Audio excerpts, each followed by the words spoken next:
Mr. Williams. Here. Mr. Coons. Here. Mr. Harris. Here. Mr. Jesse. Here. Mr. Kimbrough. Here. Thank you. And I would ask,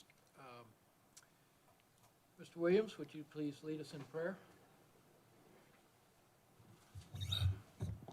Let us close our eyes. Oh, gracious God, our Father, we come once again, Father, at this time of the day. Father, we are praying that you'll find this county, this state in a place of ease, of understanding. Father, we all was allowed by you to come to this meeting today. Father, we pray that the things that we say and the things that we do won't offend nobody. Father, but in a way that whatever is did, we will have understanding that we're doing the very best we can for the spreading of the gospel and everything else, Father, that you would see fit for us to do as a community and as a county. In Jesus' name, we all do pray. Amen. Anne Marie, would you lead us in? Yes, would you Pledge of rise allegiance, for the Pledge of Allegiance, please? I pledge allegiance to the flag of the United States of America and to the republic for which it stands, one nation, under God, indivisible, with liberty and justice for all. Thank you. I have no changes to the consent agenda. Is there any changes to minutes or consent agenda? All right, I'll entertain a motion to approve the consent agenda. So moved. I second it. Motion by Mr. Harris, second by Mr. Jesse. Any discussion? Roll call, please. Mr. Williams. Aye. Mr. Coons. Aye. Mr. Harris. Aye. Mr. Jesse. Aye. Mr. Kimbrough. Aye. Consent agenda is approved. I'll open the floor for public comments. Do we have any I have one. submissions? I do have one submitted public speaker card from Robert Jackson of Urbana.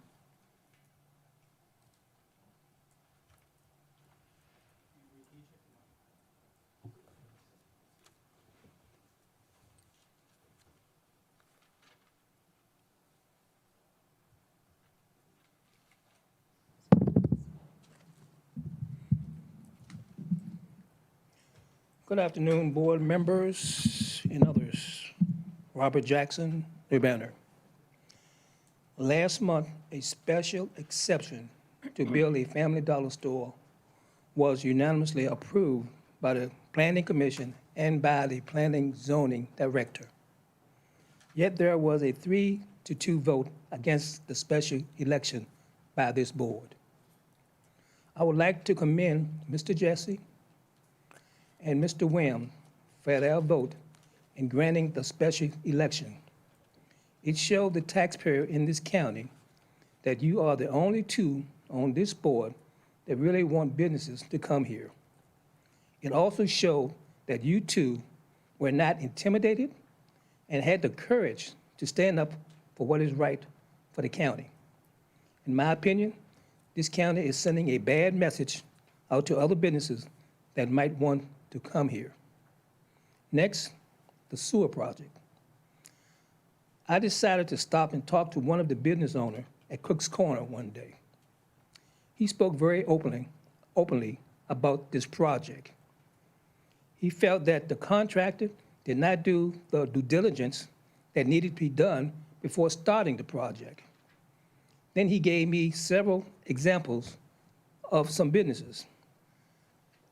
One of the businesses had its septic tank in front of the building and not in the rear, which is causing a major problem.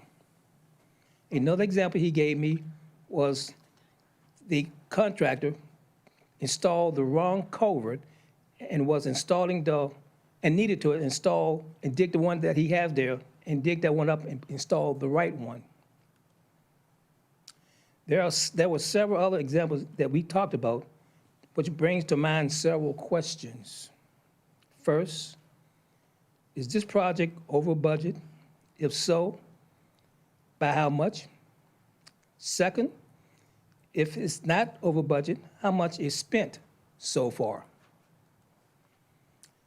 Third, since all the grant money did not come through, will this project continue, be put on hold, or completed when monies come available?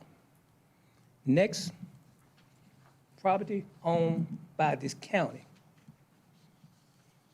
What I have here is 18 properties that this county owns, and there are probably more, 18.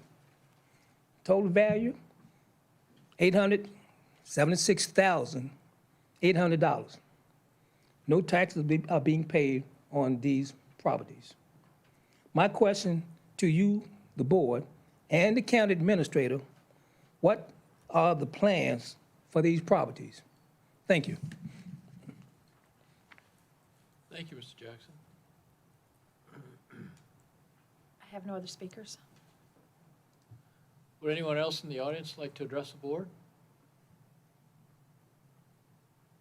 Seeing none, I'll close the public comment period. Next on the agenda, we have the constitutional officers' reports. The treasurer's report in your packet is on pages 44 through 49. Any comments or discussion about that from the board? See, the Treasury continues to increase earnings on county funds, almost $17,000 in April. Any other comments or questions about Treasury funds? Commissioner of Revenue Report, page 50.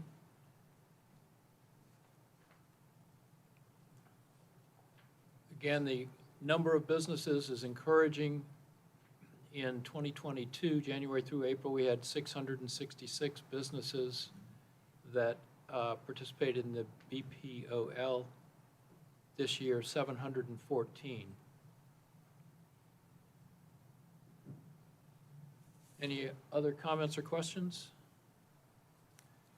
I'm going to move to agency and staff reports. Mr. Chairman. We're delighted to have Delegate Keith. Mr. Chairman, Yes. I did have one. You notice under Commissioner Revenue's report, there is new construction assessments with Wampler and Eanes. That is a request. We were asking authorization, the Commissioner and I, to go ahead and approve that one final time so they can do our new construction assessment work Right. while we're still working on the regional assessment. It's taken a little longer for us to get this regional reassessment up and running and get a program going, and we feel like this will be the last time we will need that. This is page 51 in the packet. It is, yes, Right, sir. Yeah.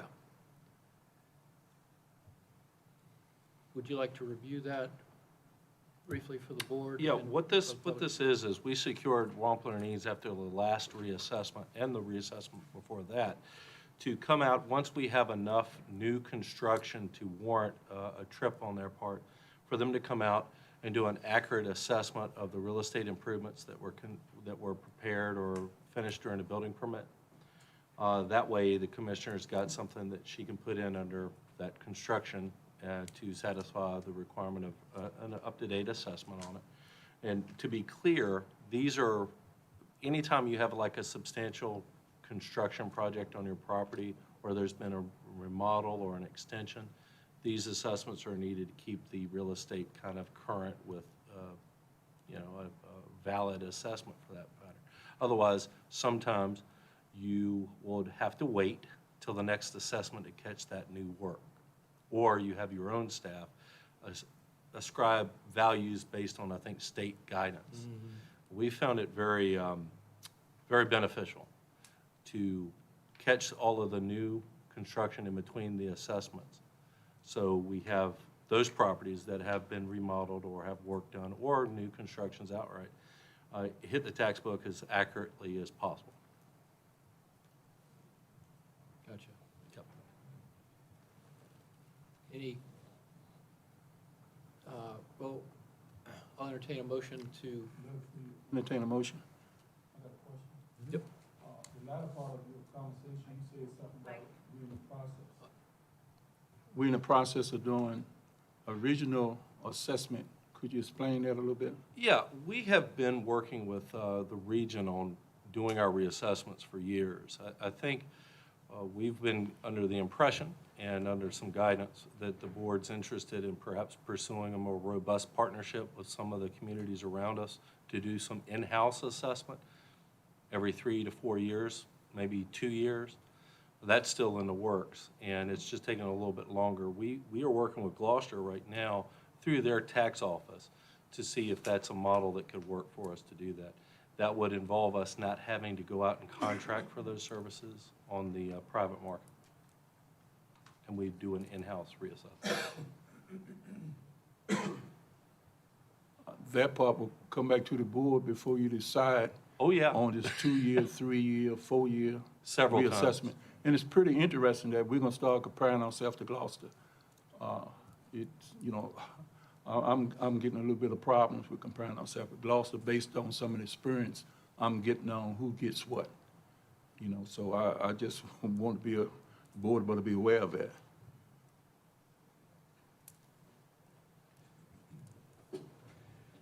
I have a question as well on this valuation for building permits.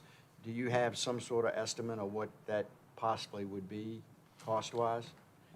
Or how many properties we're talking about at this juncture? I do not have the up-to-date number on number of properties, but when the board was talking about the assistance and changing the threshold for assistance to the elderly, this was what I was referring to when saying we haven't assessed all of the new construction, and I thought it would be a wash. So I'm thinking $50,000 to $75,000 worth. Okay. I can give you a final report after they do it. That's just an estimate on our part. Okay. I got one other question on the reassessment. And you said earlier that if additional persons adding on to the house, and, you know, a lot of square footage and stuff is, you know, based on a price. And we are not, you know, if somebody can add on 1,000 square foot based on X number of dollars, the owner would know about what the taxes would be on when they get the building permit. If the information was there, then we already have that price on, based on reassessment, based on the addition, based on the square foot, that will give us an idea of what that addition would cost and add value to the house, because a completely new construction is different. But if you get a remodel, I could see that. A complete remodel, I can see that you gotta go over the whole thing. But addition, I'm just thinking maybe we could do something that is a little bit cheaper and still get the value. And then when we have a reassessment of the whole thing, it'll come out, I think, a little bit better, you know, based on square foot costs, and you could get a value of what an addition would be, you know, and that's just the way I see it right now. I'd be happy to forward that suggestion to the Commissioner's office. We've been pretty pleased with the service we've gotten so far with Wampler.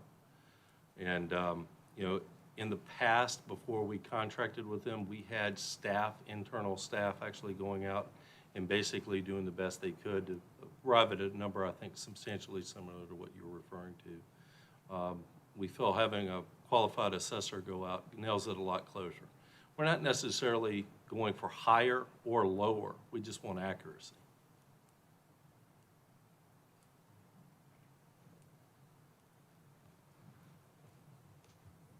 Any other questions? I'll entertain a motion to approve this. I'll make a motion that new construction assessment be approved. Second. Motion by Mr. Jesse, second by Mr. Kuntz. Any more discussion? A roll call, please. Mr. Kuntz? Aye. Mr. Harris? Aye. Mr. Jesse? Aye. Mr. Williams? Aye. Mr. Kimbrough? Aye. Motion carries. Thank you. Thank you very much, gentlemen. All right. We are delighted to have Delegate Keith Hodges join us today for a state legislative update. Thank you, Mr. Chairman.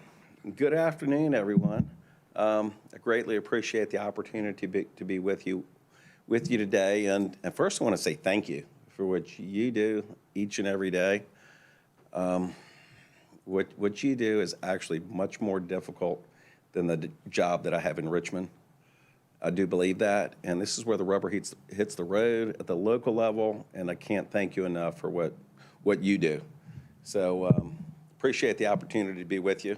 Mr. Chairman, my daughters like to say that I like to talk entirely too much, so if I'm going too long, just give me the signal and cut me off, be fine. So what I'd like to do is kind of give a high-level overview of things that are going on in the General Assembly, and then focus on some of the initiatives that I'm working on here at the local level, which is where that's where my passion is. So really appreciate that, the opportunity to be with you. Just kind of an update first on the committees that I serve on. Of course, as a pharmacist, I've served on Health, Welfare, and Institutions, chair a subcommittee there, possibly will be vice chair this year. When you look at healthcare in Virginia, when I came into the General Assembly, I believe there were 8 different providers. We had physicians, we had nurses, we had pharmacists, we had optometrists, dentists. Now there are only 2 of us, 2 pharmacists in the General Assembly. One came in 2 years ago. And it's an uphill battle, and they're looking, of course, to me on healthcare policy. And it's a challenge, and I'm going to talk a little bit about healthcare. Of course, I chair county, cities, and towns, so local government goes through me. And I will tell you, my #1 priority on county, cities, and towns is to not let an unfunded mandate get through that committee. We've been very successful. And when I talk to our board supervisors and town councils, they're pleased to hear that. I serve on communications, technology, and innovation. And then, of course, appropriations now for the state budget. And I'll get into the state budget here shortly. And in particular, I serve on transportation and public safety. Also, and then, of course, health. And then, what else do I serve on? I can't even remember. Compensation and retirement. So it's a lot going on. So I serve on those 3 subcommittees. So when we adjourned on February 25th, we probably dealt with, I'd say, 3,500 bills, very fast pace in a short session. Even though it's a non-budget year, because we pass a budget in Virginia every 2 years, but we still deal with it in those, and every year. We adjourned without passing the most important bill, and that's our state budget and amending that state budget. And of course, the House and the Senate, we have very different views, and that's the problem of where we are right now. Still haven't passed it. And to tell you the politics have gotten into it, it's not going to happen until definitely after June 20th, if not even into July, but we can backdate it. But you can be assured that we will continue to move on, because even if we don't pass a budget in that timely manner, Virginia government, because it's a biannual budget, we'll backdate it and make it happen. So it will happen. But where we are right now is we roughly have a $3 billion surplus in Virginia. And there's a difference in the House and in the Senate on what to do with those dollars. The House, of where I am, of course, we want to give some of those dollars back to people and taxpayers, and people need money in their pockets right now. And we're kind of following the governor's lead with about a $1.1 billion to return to taxpayers, put money in their pockets, which they need tremendously right now because of inflation and the economy and the way it's going. So that's kind of a difference. That's kind of where we are right now. We'll get there. We'll pass the budget, and we'll get it done. But I know the localities have been looking at us, and you've passed your budget. You may have to make some minor tweaks, and I know we've talked about, a couple of things that I think you're in pretty good shape right now. One thing that we did, and one of the questions was on the state employees and school teachers and the raises that we had for our teachers, and then also a bonus for support staff. We already had in there a 5% raise, but we included an additional 2% because of inflation. And I believe the House and the Senate, you're in pretty good shape. I think that's going to stay. And so I think we're in pretty good shape with that. And in speaking for the House, we're fairly conservative in how we approach the budget as well. We like to put things into one-time expenses, so there's no long-term debt. We of course, in addition, I believe we provided an additional $1,000 for K-12 as far as the bonus for those folks. Right on the last day of session, the one thing that came out of the House, we passed what we call a skinny budget, where we had 4 areas in our state budget that said, you know what, we've got to get this done. And what we did is we addressed, of course, when the grocery tax, the repeal of the grocery tax went into effect, Department of Education did not take into account that into their formula, which left our localities bearing the brunt of, the K-12 funding. So we stepped up and we provided roughly $125 million into that to keep our localities whole in basic aid to education. We provided $904 million, I believe, into our revenue stabilization fund, a rainy day fund in the Commonwealth. We also continued to provide dollars, roughly $250 million into our Virginia retirement system, which we've worked very hard to maintain that and to make it stable. But then with the cost overruns with inflation, we provided another $100 million with cost overruns because of inflation and some of the projects that are going on around the Commonwealth. So there was the 4 basic things. We did pass the skinny budget. We'll get there with our budget. So I know I'm getting a number of calls, but just be assured we'll get it done. So for me, when working on the budget, and especially in appropriations, there are some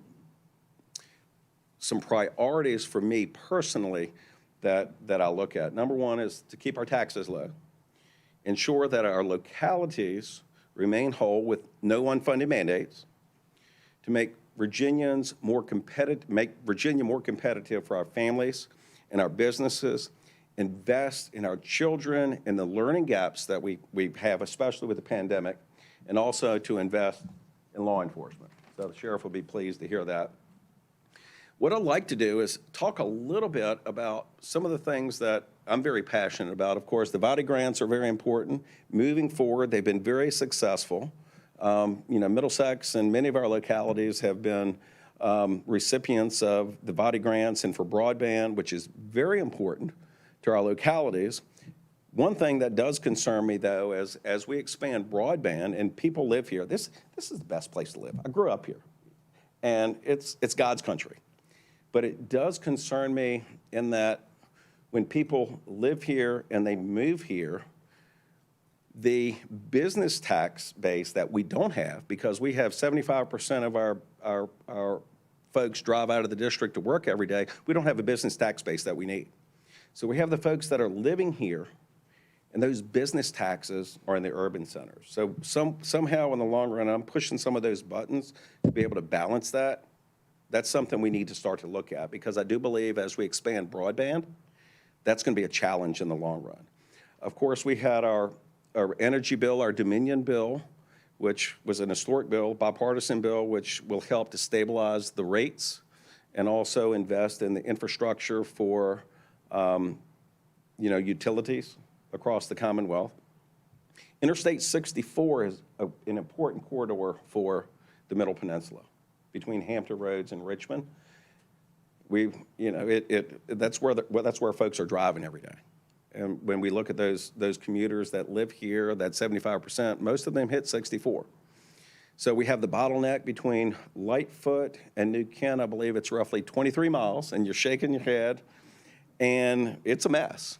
So we've continued with that, and I believe the RFQs, that has gone out. So we should start, I believe, in the fall with construction on Interstate 64. So that's not only going to help us, it's very important for our Virginia port.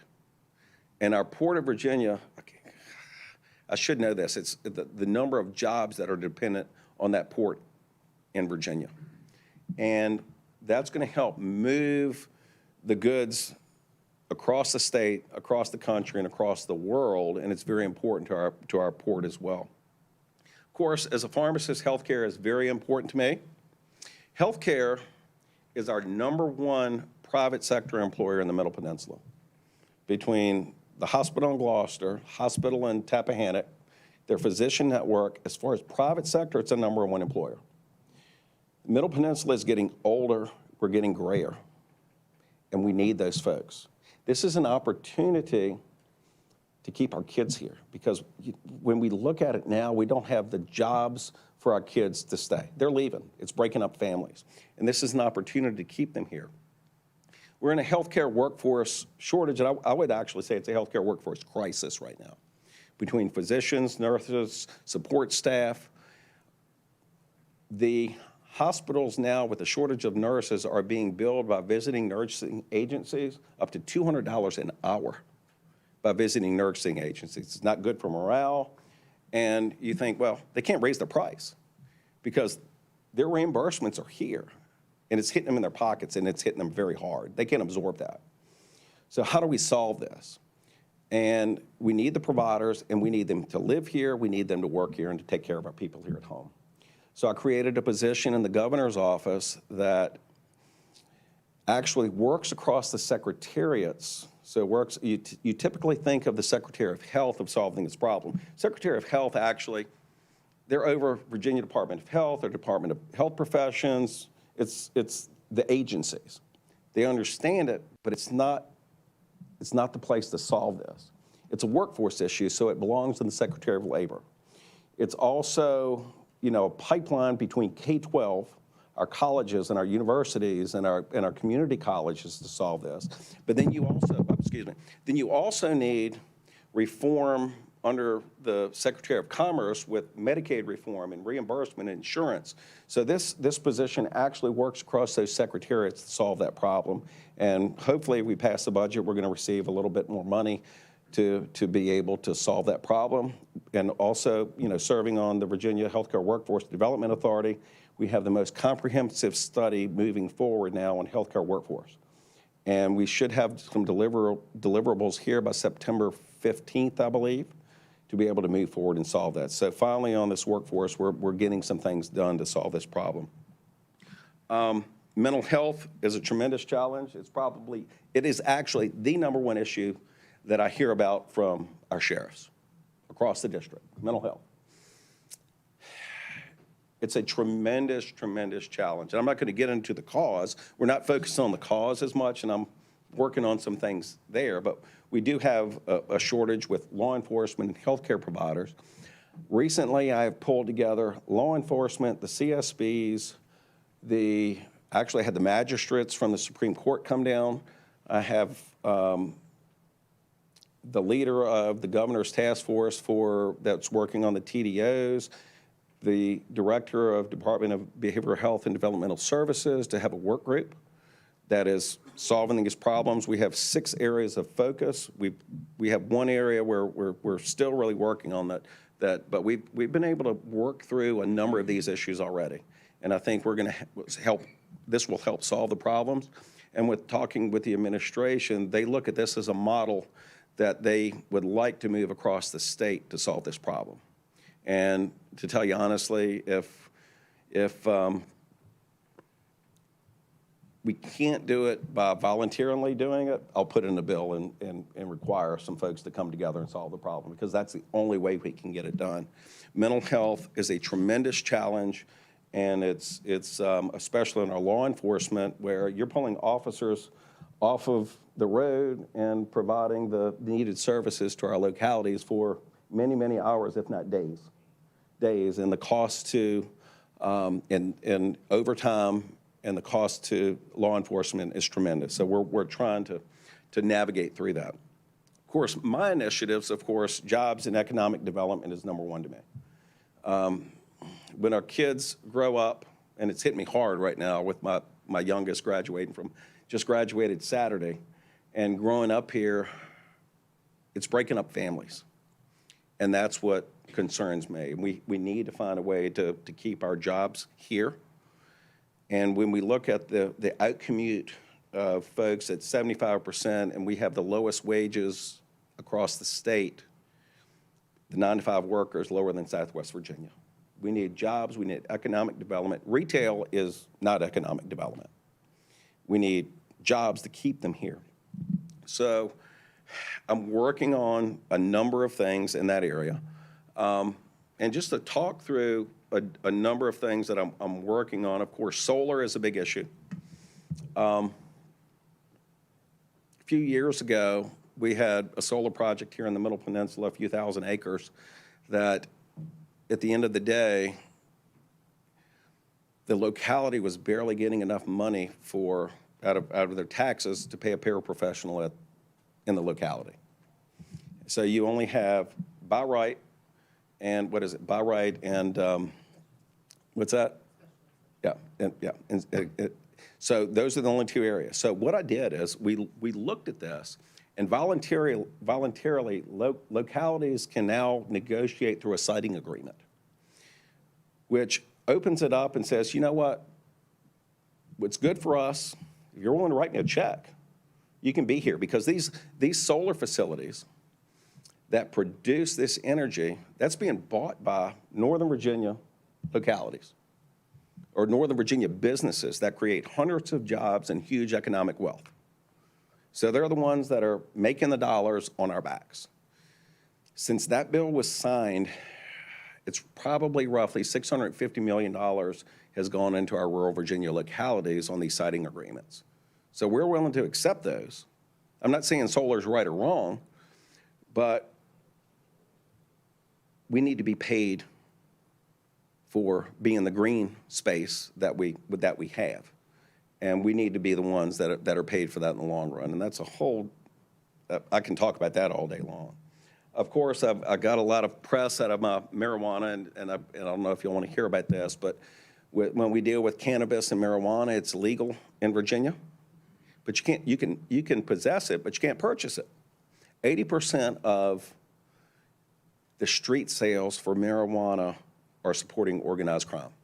So you're looking at human trafficking. You are looking at, all of the organized crime. You're seeing it laced with fentanyl. You're seeing it laced with cocaine. I'm the last person in the world that would legalize it, but I said, you know what, legalization is here to stay. So I introduced the bill that would allow it to go through the pharmaceutical processors to make it safe. It's assayed. You tax it, put it into health care, as far as mental health, substance abuse, and law enforcement. We'll get there. It didn't pass, but we need to find a different way to get it off of the streets, help our sheriff out, and protect our folks in the community. Of course, even though I'm in healthcare, somehow I've turned into in the Natural Resources Committee. I'm looking back. Somehow I've been known as kind of the water guru, and even though I'm not on natural resources, it's everyone comes to me on dealing with stormwater, groundwater, resiliency, and those issues. It's something I'm very passionate about, and I'm looking now at creating an industry cluster around resiliency. And when you talk about resiliency, it's very complex, multiple agencies that we're dealing with, and how can we create jobs, economic development with this? So I took a bill last year with living shorelines and tweaked that, and tweaked the living shorelines bill dealing with structural materials. And right now, living shoreline is probably, when you look at it, it's about $650 a linear foot to protect your property. So imagine, what's this going to cost? What is this, 20 feet? Imagine what that's going to cost. Average homeowner can't afford that. With this bill, you can reduce the cost of those living shorelines by as much as 80% in some of these cases. And because of that bill, we have roughly 30 different companies that are looking at Virginia to do business with different technologies. 18 of those actually were looking at creating, I would say, an industrial park, a resiliency industrial park, just around resiliency. And one of those is dealing with dredge materials, which is a very, very complex issue. The federal government has not funded that. We have some dollars in the state budget to fund the dredging. You can use those dredge spoils to create an aggregate material that oysters will strike on 100-to-1 over granite. You can use those for living shorelines. You can use those in construction. And that is one of the 18 companies that we're looking at providing or having here in the Middle Peninsula, which are good paying jobs, and to help solve our problem with the resilience. So when you go down to Guinea on a day like this, I think the tide's running about a foot higher than normal. You have 600 septic systems that are flooded on a king tide in Guinea. So we're looking at also septic. We have 2 systems now that are getting ready to go in that are above ground systems to study our problems with septic. and our failed septic systems, because we're known as the land of failed septic systems on the East Coast. It's not a good reputation. And how do you solve that? How do you turn it into an industry cluster? And that's what we're doing. So we're designing these systems. We are studying these systems. We think we can get the costs down to where people can really afford them and install them. If they're flooded, you don't have to worry about it. No nitrogen, phosphorus going into the bay. And what it's doing, it's protecting the property values for the locality in the long run, where many of these systems, failed systems, it reduces their property values. And we're moving forward with that. We're very excited about that. So one thing I am particularly excited about this past session is blue catfish. So some of you may have read about it, seen it. Blue catfish were introduced in our rivers back in the late 70s and the early 80s. DWR introduced them, and they wanted a large trophy fish. State record is about 140 pounds. Huge fish. They're catching them now up in the Rappahannock and around Tappahannock at about 70 pounds. They're catching them off of Urbana right now. There are over 100 million of them now in our rivers across the Commonwealth, and they eat everything. They eat everything from rockfish to shad to menhaden. They eat enough menhaden, and I call them the peanut bunkers, to prevent 1 million tons of menhaden from reaching adult size a year. And we talk about omega that pulls at 51,000. These things eat prevent 1 million tons of adult menhaden from reaching that size a year. And just in a study in the James River, in a 5-mile stretch, they eat 2 million crabs a year. To me, it's the #1 threat to our bay. We talk about water quality all day long, but they eat absolutely everything. We've even seen them with muskrats and ducks in them, and they eat clams. So how do we solve the problem and what we do? And when my background, you take the negative, turn it into a positive. It's the scientist in me, and you always find a positive. So we have a problem with USDA requiring an inspector to be on site because they're wild catfish. That's part of the Farm Bill. We've navigated through that with Secretary Lohr and Congressman Whitman's office, solved that, but we only have 2 processors in the state right now, 2 large processors, another smaller one. So we need to incentivize the private sector processors, flash freeze facilities, and the watermen. So introduced legislation, created the Governor's Catfish Opportunity Fund. We were able to get that through. Had Senator Stewart carried that in the Senate side. And when we pass our budget, we'll get this done. I met with VDAX last week to set up the rules for the grant applications. It will be roughly $250,000 per locality and political subdivision. It's a start. It's not enough, but it's a start to get this going. If we can capture 10% of the blue catfish market in the country, and there are no blue catfish fisheries on the East Coast, that's 900 to 1,000 jobs. And I want the center of it to be right here in the Middle Peninsula and solve the problem. It's a delicious fish. And I think we will get there. I'm even working with Department of Corrections to process and flash freeze. They do it now for agriculture, but if Department of Corrections can do this with agriculture now, they can also do it with blue catfish. And doing that is going to help with workforce development recidivism. You can send it to our schools, feed our schools. You can send it to our prisons, and there's actually a budget savings in doing that. So I can talk quite a bit, and I'm sorry to go so long, Mr. Chairman, but as far as the future of what we're looking at in the General Assembly, we have quite a bit of uncertainty. Of course, we had redistricting, and I'm going to go from the 98th district to the 68th district now, and the district's getting larger. We're losing population here. So I'm losing one little sliver down in Gloucester Point, picking up the rest of King William. So the district's about 72 miles, whether you go up from New Point to Supply or Newtown or Mangahick, about 5 miles from Doswell. It's about 72 miles long. So we'll be covering some more ground, which it's fine. But it makes sense to me because the Middle Peninsula will be together, our opportunities and our challenges and working with the PDC. I think it's a good opportunity to work together on economic development issues and a number of initiatives. But we will see a tremendous amount of turnover in the upcoming session. With the upcoming session, I predict we'll probably lose at a minimum of 35 legislators in the House. I think it might be about 37, and then you're looking at 15 or so in the Senate. And when you lose that institutional knowledge, it can be a little bit of a challenge. We'll have some great folks there, but it can be a challenge when you lose that institutional knowledge on both sides. And we'll have our work cut out for us. We'll get the budget done. But thank you, Mr. Chairman. I can talk all day, and I don't want to take too much of your time. But if you have any questions, I would be glad to take those. Really informative.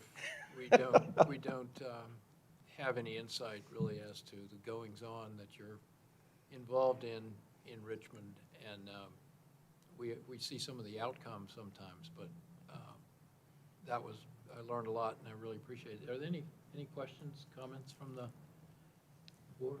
I don't have any questions, but I appreciate all that you do, and bring to the Middle Peninsula. Well, thank you, sir. All right. Well, thank you. I can stick around for a little while, but, sir? Let's hear it for the catfish. Well, and to say, Mr. Chairman, that's a big deal.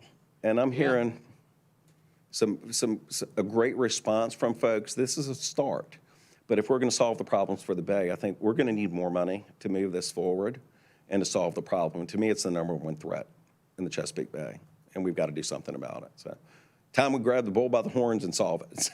Yeah. But thank you. Thank you so much. All right. Y'all have a great day.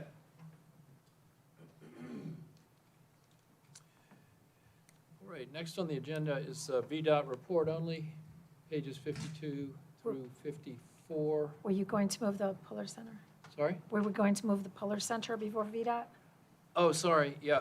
I did have a request to modify the agenda and bring the Puller Center update up before we do the VDOT. And we have Ben Burton from Bay Design here with us. Well, he's coming. I will at least catch part of us up. On May 23rd, make sure I'm on May 23rd, the committee that the board established, which includes Reggie Williams, plus staff, plus Ben Burton's staff, met to discuss an update of everything that's going on. Among other things, they discussed the pre-design structural analysis, which I think is what we're going to be discussing today, the 50% architectural engineering plans, the mechanical plans, the electrical plans. So we had probably almost a 2-hour meeting to go over where we are with the plans. So they are keeping up to date. I think the timeline for completion, let me grab that real quick.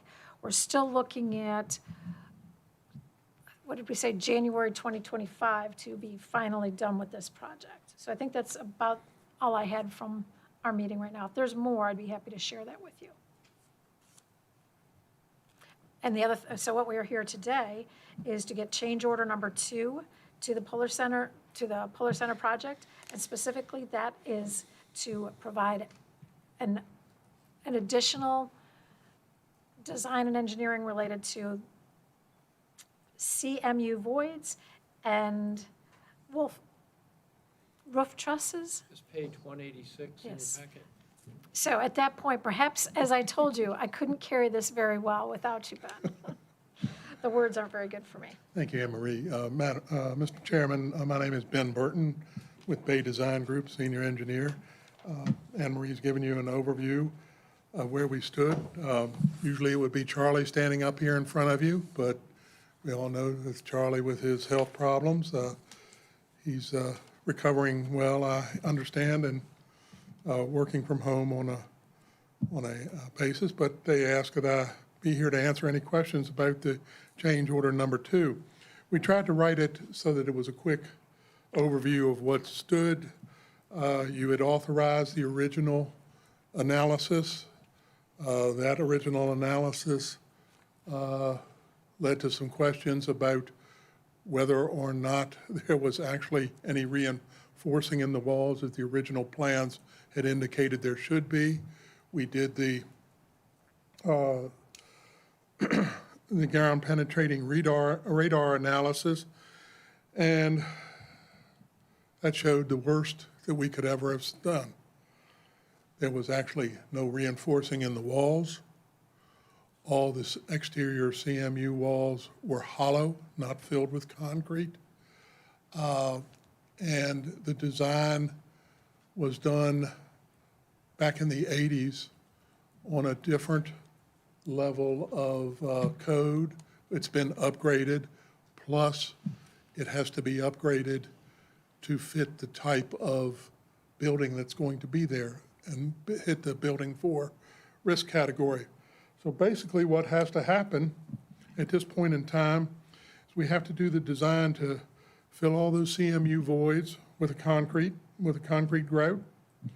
We have to add fiber reinforcing strips, polymer reinforcing strips on the interior of the exterior walls. So you have little 2-inch strips bonded to that CMU wall to essentially take the place of the reinforcing that should have been inside the walls originally.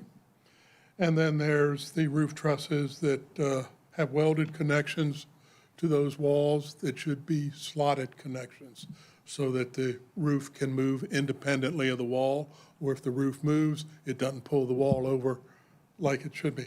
So we met with Sheriff Bushy, Charlie, and I met with the structural engineer, got this full analysis done back in April 25.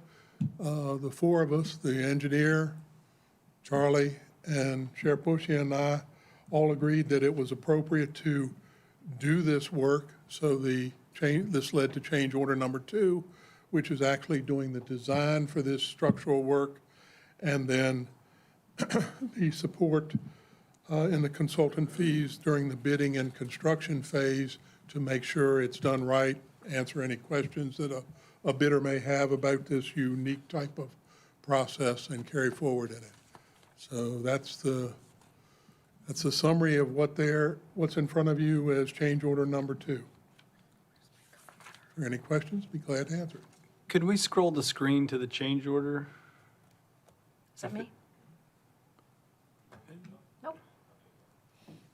I guess, Ben, my one question is if we went and met April 25th with the structural engineer and they've already specified the grout, how to install it, the 2-inch fiber strips, how to install it, what are we engineering? Don't we have that from the structural engineer? They have to put the plans together to show exactly where it happens, how it happens, and define it. Yes, we have to put the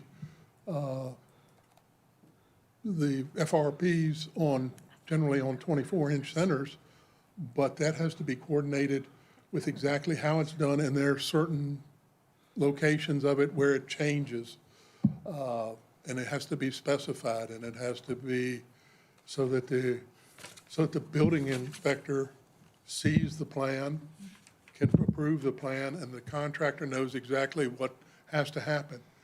And so you're adding 18,000 for the construction documents there for that purpose? Okay. That piece of the construction. That's fine. That was my only question. Yes, yes.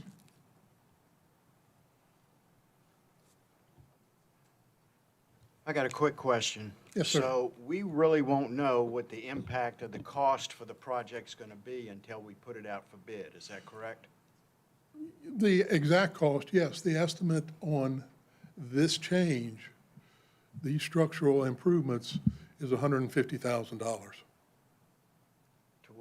To what we have previously talked To what about? we previously- What we think what the building's going to come in, Yes. is that correct? Back in September, we had estimated 4.1 million versus a new building in the, I think it was the $4.5 million range. So we add this 150 to it. We're talking about the renovated building be in the range of 4.25, still less than the new building. Well, we'll wait and see. Well, Right? yeah, and We really won't know till the bid yeah, comes and you really in. wouldn't, we did those estimates I know, at that point in time, comparing apples to apples. right. If you wouldn't know what a new building's gonna cost until you design that and put it out for bids. And just for the public record, we've gone, what was the original quote that we had on the buildings? I don't know. It went from 1.8 to That was a, it 2 was an point est- something to now we're talking about a significant amount of money for the renovation of the building. And in fact, it's brought the number closer to where we were on some preliminary discussions on building a new building to where we are with the renovated cost of this building. Yes, sir. And it might well, and we won't know that till the actual bid comes out, it might well be at that point that a new building may be feasibly cheaper than renovating the old building. I think Sheriff Bushy has been looking into what the cost of a new building would be. If I recall correctly, when we did that estimate back in September, we had estimated that a new building could be built for $250 a square foot. The latest cost that the sheriff has found is for Category 4 is closer to $500 a square foot. Yeah, I've got the sheet here in front of me, Ben. It's $580 per square foot. Both things are going up. What is the projection at this point for when we'll put this out for bid, time-wise? We're looking at, right now, we've gone from the 50% plans, the 75% plans are underway. We expect to review that with the committee in the middle part of July and have the 95% plans ready to submit to the building official in the latter part of this year. At that point, we could go out for bids on a 95% plans, or we could wait till those reviews are done by the building official. But we could advance and do bids later this year on the 95% plans and still project for the construction of it in 2024 with occupancy in early 2025. I was just looking at the building that you have there. I'm gonna tell you, just because the code changed, it's still standing a pretty solid building. And there's no way in the world that, the cost of a new building gonna be way more. Just think about it. And the materials, let's think about the materials that you have today. It's not as strong and as good as the materials you had back 40 years ago. And you can say, you know that, you know We that. were absolutely surprised Right. when that ground penetrating radar came back. The issue of no reinforcing in the walls And it's still standing. is still It standing. ain't falling down. but the fact that's that my the- point. And when you go in and do what you're gonna do, you're gonna have a solid bunker there. Nothing, and nobody can build nothing no better than that this day and time, not unless you're gonna triple and quadruple the truck halls. Cause I'm gonna tell you, that's gonna be a solid building. Yes, sir. And then the sheriff gonna appreciate it too. And I would just piggyback on that. I mean, we just heard the numbers go from 250 to 500 to 580 a square foot within 30 seconds. Nobody knows what the cost for a new building is. It's not a part of the discussion. So in isolation, every change order is going to be scrutinized and we're all going to feel like crap about it. But what we don't see is how much we would be in for if this was a change order on new construction, because then it would be a $7 or $8 million project.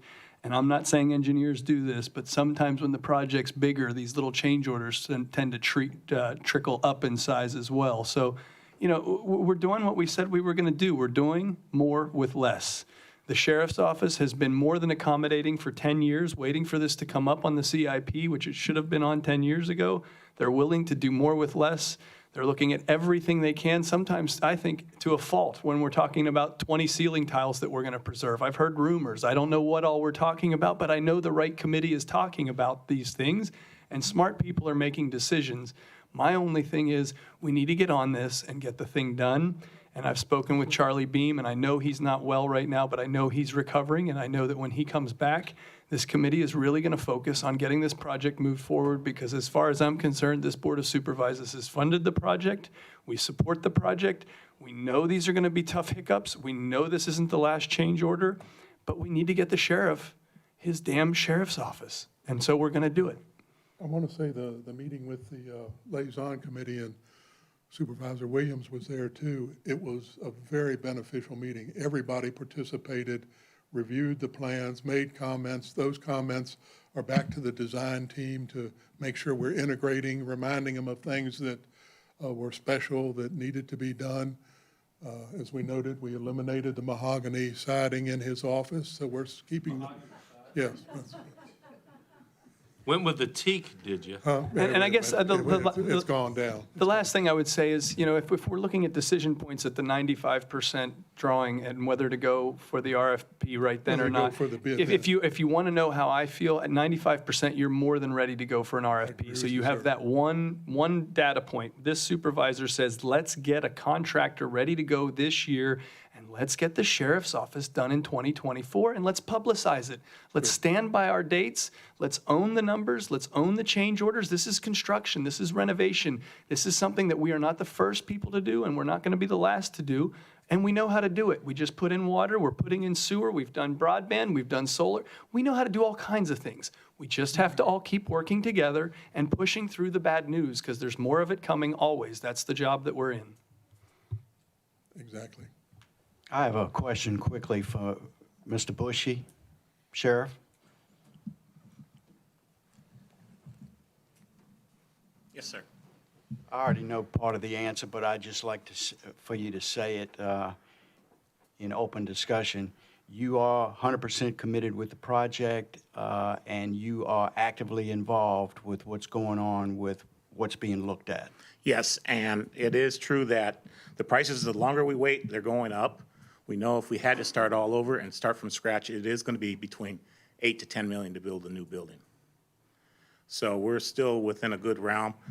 As Ben said, when the structural engineers talked to us, we were surprised to see how little the cost is. And I don't have a to put in problem there. with that, Sheriff Bushy or Ben. But we're here, we're committed. Okay, well, that was what I wanted to hear, number one. And number two, if I had a crystal ball, I could, if I knew that the prices would sustain or go up or go down. I know where we are right now and where we are currently in time frame, but that can change rapidly one way or the other. Yes, it can go up extremely quickly, or it can go down extremely quickly. Right. So just wanted to make sure we're all on the same page on what we're doing and why we're doing it, and how much we're trying to keep the cost as manageable as we can. Yes, we are, we definitely are. Thank you, gentlemen. Thank you. Mr. Chairman, may I kind of add to this discussion a little bit? And I think it's more for the public here tonight and maybe for some of the minutes, but not to gloss over the work the working committee's doing. The working committee that the board appointed our side to included Anne Marie, Kevin Gentry, David Lehman, and of course Charlie Beam.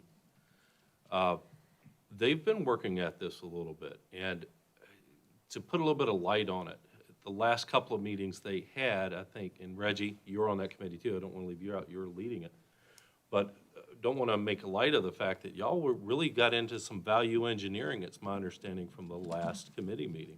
The 20 ceiling tiles notwithstanding, but there were some significant trade-offs, questioning to make sure we're only doing what we need, not what we want, and really drilling down into some details. So from my perspective, having not been to those meetings, I think the work they've done has been pretty admirable. I think you've saved the county some money on the long run by really limiting this thing down.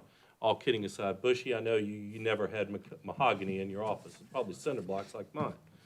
But I think it's important for the citizens to realize you got a lot of good people working on that, and they're doing the value engineering to the point where when we get this built, I'm going to go to Restore and get David Lehman some cabinets, because in an emergency situation, my donuts and Twinkies and sodas are going to be up in those cabinets while That's we're what that manning was the for. EOC. Oh, right, I And understand. I will voluntarily donate the cabinets that got struck from part of his office space, because we can This get those is on from the- Restore. And that's on the record. That's on the record. It's Provide in my the- own cabinets for my use there, because I imagine I'll be in there with it. But I just wanted to say that because you were a little quick with that, and I think the public can future needs to hear that a little bit. Good. All right, thank you. Also, I got just a couple of things to say, right straight up. I'm not a big fan of change orders, so if anytime you see a change order come through you, I'm not a big fan of that. And even looking at your original hourly wage, or whatever they call that, from 18,000 to 21, and then it goes over to 19 to 25. Some of these things we can control better than that. We can't control the price of material. And I know walking around with Mr. Bush and nobody mentioned it, even when we get the bids out, we talking about it in partnership. That changes the whole dynamics of the price, because that's mean money you don't have to borrow, and that means everything. So in talking to Mr. Bush, and we've been walking through and looking at the building, Charlie's not here, but let me make it short to you. There's some things we can do. We gotta act like a community and do sheriff's department that we are proud of as a county, and we are doing it as cheap as we can. We made a choice. We made a choice to renovate. It shouldn't be no talk. In fact, Ben, when I met you about 2 or 3 months ago, we met down at the station there, and I knew that we need to do this work and I said, well, what we're waiting for, why don't we just have a call meeting and get this thing done? Because what you're doing now, it need to be done. Exactly. And agreeing with John and all of us are sitting here, the longer we wait, the cost it's gonna go up, because I think that's a thinking process. Exactly. Okay, I'm not crazy, because how much the prices are going up versus how much they're really going up, because you're not putting in labor. The people getting labor is not getting that much more. And material-wise, it hadn't moved. That's right. You know, if you go to buy a vehicle, the first thing they'll tell you is that, hey, man, the car, we don't have many in demand anymore, so we can charge you more. Yep. That's Exactly. crazy. It's crazy. They're not building, so they see preying on the weak. That's what I call it. And I don't see nobody in here that's really not a little bit weak. And that's what is happening. And we gotta realize that that's what's happening. So this building that we're gonna go with, we done allocated the money there. Mr. Bush is doing a fine job on costs. I've been there walking with him. We talking about what we can do, how we can save some money. We put it out for bids, but we also said, hey, some things we're gonna do, so we're gonna look at it. And that's when we're gonna see return on investment. Yes, sir. Exactly those points. Any other comments or questions for Ben? Ben, thank you. Okay. So I will entertain a motion to approve the change order number 2. So moved. Second. Motion by Mr. Kuntz, second by Mr. Harris. Any further discussion? Roll call, please. Mr. Harris. Aye. Mr. Jesse. Aye. Mr. Williams. Aye. Mr. Kuntz. Aye. Mr. Kimbrough. Aye. Motion carries. Thank you. All right, next on the agenda is school matters. We have Dr. Seitz with us with some budget supplement requests. No. Good afternoon. Hello. Let's see, I have actually 2 items, a budget supplement request and then a budget transfer request. The supplement request starts on page 55. I'm happy to answer any questions about it, but I don't know that you want me to go through the long list of items that are on there. As an overview, most of that is due to us finishing the year with a higher ADM than what we forecasted and budgeted for FY '23. And then some other slight adjustments due to the finalization of the biennial budget from the state. Some adjustments that came out from actually June of 2022. So again, I'm happy to answer any questions about any of those items, if you have any questions. The adjustment of the ADM reflects in how much funding we get from the state? Is that what's? Correct, that's the- correct. And that's so the cash coming in part of cash this? coming in Yeah. from the state, because we ended up with 55 more students than what we had in our budget that we approved last year.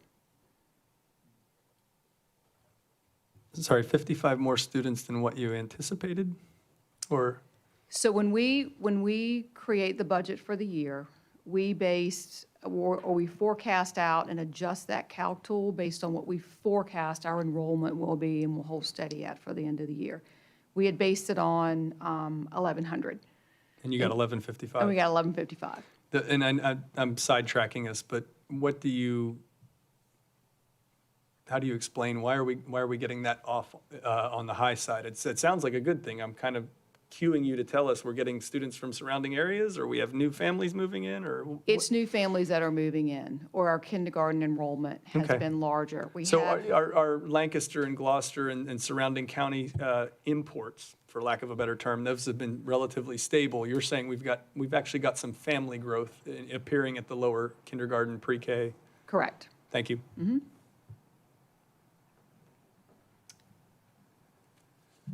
If you'd entertain a motion, Mr. Chair, I would make one. Yes. I move that we approve budget transfer request FY 2023-40. I'll second it. Any discussion? Roll call, please. Mr. Jesse? Aye. Mr. Williams? Aye. Mr. Kuntz? Aye.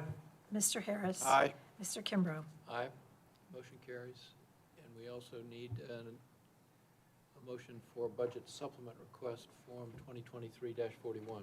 I move that we approve budget supplement request FY 2023-41 and note that both of the graduation ceremonies that I attended this week were phenomenal. Thank you. I'll second it. Motion by Mr. Kuntz, second by Mr. Jesse. And I don't know how you got the high school graduation done in 1 hour, but I was amazed, and everybody I've told about it was too. We can all take a lesson in efficient ceremonies. Thank you. And remote valedictorian addresses, impressive. And Principal Fleet delivered again this year, as she always does. Your entire staff is to be commended, not only for the year, but the week that you put together. You accommodate all the kids that are traveling in state tournaments, which we increasingly have, and your school system, our school system is a real pride and joy around here. And this is like Christmas. Every time that there's graduations, I will move heaven and earth to get back to this community and see these, and I really appreciate all that your team has done. That's great. Thank you. And to your point, Mr. Kuntz, it takes a team. It was a very busy week with 2 graduations, 2 promotion ceremonies, and I understand that our baseball team that's at states right now is leading. So, yeah, we're very proud of all of our students and our staff. Any further discussion on 2023-41 supplement request? Roll call, please. Mr. Williams? Mr. Kuntz? Aye, go Chargers. Mr. Harris? Aye. Mr. Jesse? Aye. Mr. Kimbrough? Aye. Motion carries. Thank you so much. Thank you. Next is social services, report only, pages 59 through 60 of your packet.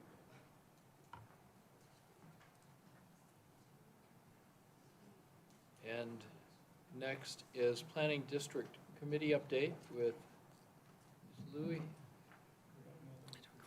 Yeah, Curtis Kurt is here. is here this afternoon, Mr. Chairman.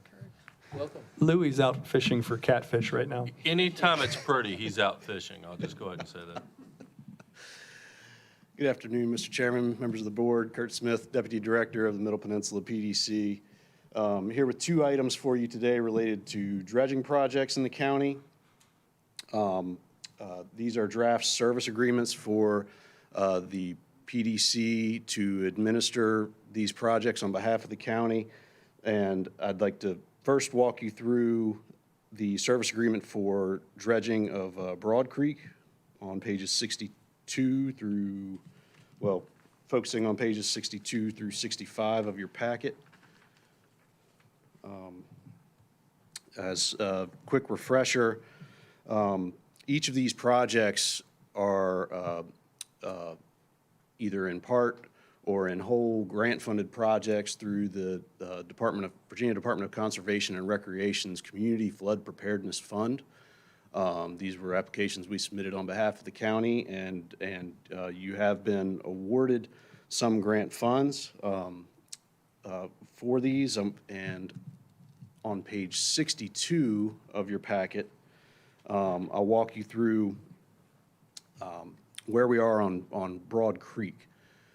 You all have, we've discussed this with you before. The project has evolved due to the immediate public safety needs related to dredging and shoaling in the creek. We unfortunately had a long delay trying to work with the state to rework the scope to allow us to use those grant funds to dredge the creek. And what you're seeing here is a breakdown of the scope of work that is needed for Broad Creek. DCR has approved using the funds for designing a dredging project and actually dredging the creek. They did not approve, if you recall, the original idea was to design a jetty which would provide a more sustainable, long-term solution at Broad Creek. It's very dynamic, as you all are aware, a lot of sand moving around, especially in the mouth of the creek. We dredge it today, the right storm comes along, could fill it in tomorrow. So it is that kind of situation, and the thinking that we've had in talks with your staff through this process is the best approach would involve concurrently addressing the immediate shoaling needs by dredging the creek and getting things moving along the lines of designing a more sustainable solution, whether it be a jetty or any kind of structure out there. So that's the breakdown on page 62. Just keep in mind that while you would be reimbursed for $336,000 in grant funds, the county would need to pay for all of this up front. It's a reimbursable grant. So this table breaks down the costs of the various activities. DCR would not pay for Planning District Commission staff to administer this grant on your behalf and oversee it. So that would have to be a county incurred cost. And the actual dredging project, depending on what the design is, that will dictate the dredging cost. When we put the application in, the project was focusing solely on the federal footprint channel of the creek. Since then, there's been several discussions that perhaps you want to, since we're not using federal money and we can go outside the federal channel footprint, perhaps you want to go further up into the branches of the creek that serve the marinas all throughout the interior of Broad Creek. Of course, the more you dredge out, the more material there is to manage. We do know at the mouth of the creek there's nice clean sand that could potentially be placed along shorelines. That would be one of the things that could be considered there. Relative to other dredging projects I've administered for other localities in the Middle Peninsula, you have a more at-hand solution for disposing of the material in your upland disposal basin there, which I understand has been emptied. So the stage is kind of set to put either some or all of the material in there. So we don't anticipate the types of permitting delays we've seen in other places around the region, thanks to that. But the general approach for this project would be we could put these out to bid collectively and get the dredging design done, the actual dredging done, and the jetty design done all at the same time. If costs come back and they exceed what you're able to contribute immediately, then you may have autonomy to, hold on the jetty design for now. Just make sure you get that creek dredged. We can be flexible on that side of things. Yeah, if I could speak So, to that real sure. briefly, Mr. Chairman. The idea was we go ahead and design it, and then once we have a little bit firmer estimate on maybe the estimated cost of the jetty, maybe we seek other grants from other sources. Because clearly, if you just look at Google Earth, you can see the need. All we're doing is playing in the sand. If we can get some physical stabilization of the channel, we won't need to dredge it as often. That's the hope. So it could be money well spent. And if we can get grant monies to help us do that, all the better. We won't know until we get a design that will work. And it's kind of measure twice, cut once. While we've got engineers out there doing some design on dredging, it probably wouldn't be a bad idea for us to go the extra step. Even if the state's not going to pay for it, someone else may. There may be other grant sources we can tap for that or go after. And not the least of which, the county has been setting aside for dredging for quite some time. We've got $1 million set aside in a dredging fund that we keep whole pretty much every year through our budget processes. So we've got money in reserves to go at this pretty aggressively if the board chose to do so. And with this is also Whiting Creek dredge further up the creek, or river rather. And the idea behind that is, hey, if we do them both at the same time, we've got both projects moving forward at the same time, we may get a little larger fish to bid the project, may have more economy of scale kick in. Is that? That's correct. And the Whiting, So that just, why are we treating Mill Creek differently? We're at the same place with the same problem. Why is that one getting a different treatment? It's not a federal creek. But the federal, we just said we can expand this one because the federal really isn't helping us. So if we're already looking at deploying dredges and people that put up jetties, and we have 3 of these creeks, why are we treating one dissimilarly if federal status doesn't rank anymore? It's just a question. Good question, and we may segue right back to that at the end. I'll put a pin in it real quick. Kurt, you want to talk more about the other one? sure, Whiting Creek? Yeah. Yes, so this was Good segue, John. This was another application that was awarded. You've got $70,000 in grant funds. There would need to be another $38,000 in match brought from the county, and then the funds for the PDC to administer the grant.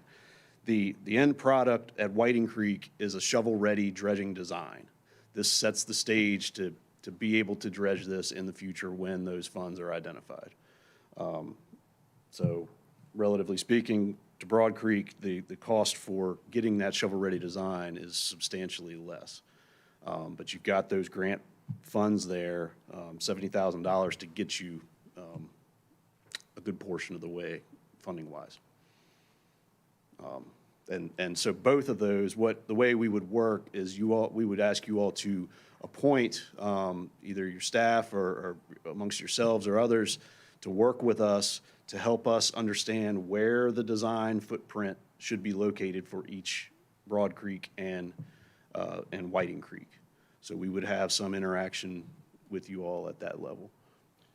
Well, and to pull it up and kind of circle back to your comment, John, or question, it's my sincere hope that once we can get all the Go Virginia stuff straight and the PDC sets up their dredging enterprise, this could be a pilot project where we employ them to do all the work. And that gets at some of your non-federally designated creeks, because that's going to be a great asset for all of us.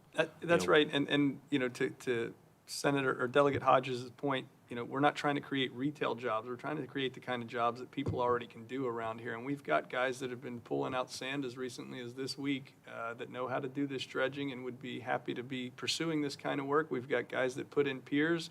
And you know, Delegate Hodges just talked about, 19 companies that are looking at addressing some of the changing planet issues that are so prevalent right here in our backyard. So, you know, this is a great project. It's a project that we know is unique to us because we've been putting aside hundreds of thousands of dollars for Broad Creek every year since I've been here.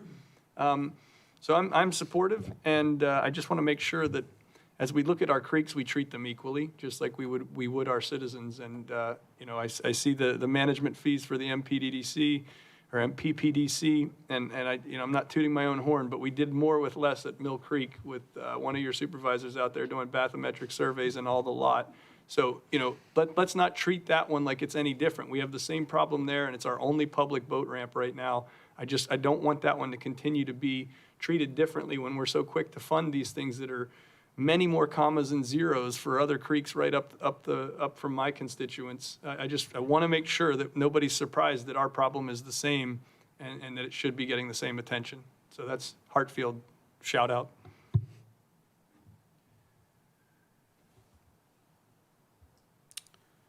So, Chair, Kurt, Yes, sir. just an estimate, I know it's a lot of logistics got to get together. When do you, and I know we have to get together on it, but when do you think that regional dredge will be up and running? The regional dredge, the money, of course, was allocated at the previous General Assembly session. There is budget amendment language in the current draft budget that Delegate Hodges was speaking to earlier.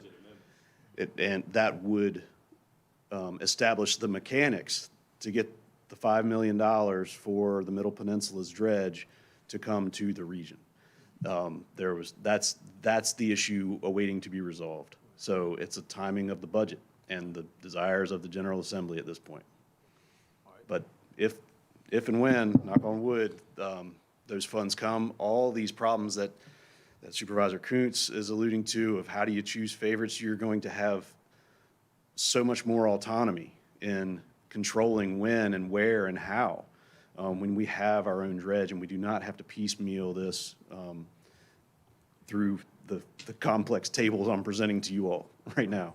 But realistically, I think Louis is saying that's probably 2 to 3 years before we are up and running. There would be some time to Realistically. purchase the dredge, hire the staff, and get up Yeah. and running. I mean, Yes. I had So, the same excitement as whatever board I'm on, PA, the public access. Public Access, Yes, sir. that board. I had the same excitement, and Louis was very quick, just to be, let's Yes. be real. We're still on Yes. water, which means a lot of agencies and a lot of coordination and a lot of opinions. It's going to take a while, and then once we get the go-ahead, we have to set up the company, if you will, that's going to be doing the dredging and all. I mean, so Yes. it's eventually going to be beautiful. It's got the support of the state. It obviously makes sense for us, but it's not going to solve anything for 2 or 3 years. And in the interim, we have a problem now in Broad Creek in particular, and Whiting Creek, that's a lot easier to address at the $38,000 level. And at least for another week or two, my creek is open. I meant Mill Creek. Yeah, I'm with you. I have a quick question. If we proceed on with this, and jetty design is what I'm looking at, activity C. Is there an expiration date on once that report is done and when you have to take action on it without doing it again? No, sir. So the only expiration date I'd be concerned about are the cost estimates associated with the final design. Materials costs, things like that can change, but the draft permit that we would develop would be based on the final design, and the idea would be to try and remain locked into that final design as we're pursuing the funds to construct it and things like that. Okay, so let me make sure I understand you correctly. Once that design project is done, and let's just use a fictitious number. Let's say it takes 2 years or 3 years for us to get to that project. My assumption would be that over that 3-year period of time, there may be some change in the amount of sand that has developed, and, do we have to start from ground zero at that point? The idea is to first study, before you go into the design, we would study that dynamic environment out there, understand the substrate, what weights could the sands that are out there hold, things like that are going to have to be determined. But we'll have a much better understanding of how and at what rates the sand is moving around. The only expiration date would be associated if we submitted a permit application and were awarded that permit to do the project. We would not be submitting the permit. We want to hold on to that until the money arrives and then submit. Okay, So great. that's Thank how you. we would manage the timing. I get it. And we're good at tracking grants on y'all's behalf, so we will be You are. actively seeking funds for that project. Thank you. There's also innovative approaches to the dredge material. The dredge material itself could be used for concrete structures to take a more innovative, non-traditional approach than just placing rock. I think every idea would be on the table to find the most cost-effective solution for you all. Great, thank you. So some logistics, Mr. Chairman and gentlemen of the board, if y'all choose to move forward, and it is our recommendation that we do accept the service agreement.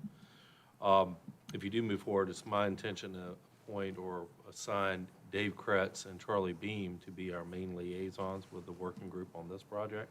And then I'm going to come into it when we get a little bit more information on design when it's time to start applying for, like, to the port authorities for the jetty and things of that nature. But that's my intention. Matt, how do you, I mean, I know we're out of the budget cycle now, and this is a mid-season occurrence, but where do you find the money if this, I mean, as you sort of look at, hey, when are they going to be asking us for our matching amount so that we can go after these grants and be in the game, how do you find this money? It's set aside in the dredging fund. So you're already using that Broad Creek dredging fund, so this is, I don't want to say it's a no-brainer, but from an accounting standpoint, that money's there for something like this, and It's something been- like this is here. It's been in a reserve account for this purpose, in my opinion. So it's not a question of whether you can afford it or not, it's whether you choose to do it. I look at this as a very valuable and viable way to move forward in these projects and keep them steady and moving forward. And I would also note that I'm learning that the value of those spoils that we're getting out, like everything else, it's going up. I saw 2 contractors respond to Mill Creek, and, you know, it used to be that I'll come when it's raining, maybe I can help you out. They were excited about that sand. And I think, you know, more and more contractors are realizing that, you know, our relationship with the river is changing. There's catfish apparently that are coming, but there's also sand that's moving. And we're starting to figure out what to do with the sand if ever we get a permit and are allowed to touch it. Well, I mean, there you go again, Captain Segue, because we've already started telling people we're not giving away the sand anymore. That sand was surplus by the board, and it's gone. The new sand coming in, we probably need to hold for county project. And, I mean, I don't know if we have any risk or anything of anybody going in there and taking as they will, but we might think about that. It is a more valuable asset, and there are more people that are very innovative in how they come across materials. Very well put. Mr. Chairman, I just had one comment on the contracts. In reviewing the packet, I had a chance to review them. I wasn't prior, but my only comment is if the money to pay the contracts from the board is going to be over multiple periods, my only caveat would be that I think the contracts should say subject to board appropriation. And that could be made in the motion. Kurt's making a note of it. Thank you, Kurt. That would be my only comment from a legal perspective for Right. you. Mr. Chair, are you willing to entertain a motion at this time? Yes. I move that we approve both projects with the note that the county lawyer just added, Subject to board appropriation. that one. Thank you. Motion by Mr. Coates, is there a second? I'll second it. Second by Mr. Jesse, any further discussion? Roll call, please.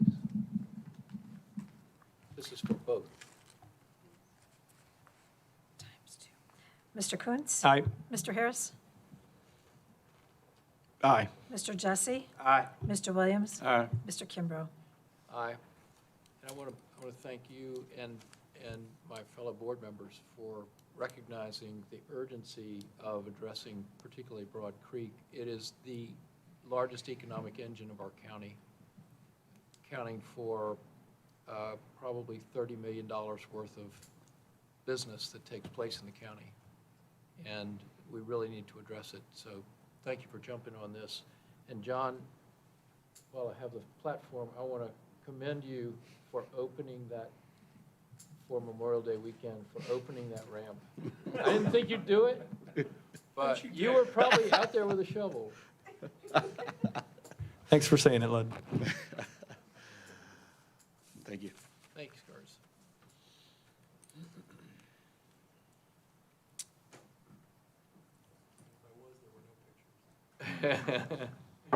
Did we jump over VDOT? I mentioned it. Did you have something you wanted to address? Yes, I had some constituents who was concerned about the speed limit from Burham Wharf down there past the middle school. So I want them, to study that. It had been some accidents at Route 619 in front of the Texaco station where they cross over the road at, and a lot of people's feeling it's very unsafe, and I know it is because you can't get a car to sit there, and they set in the road.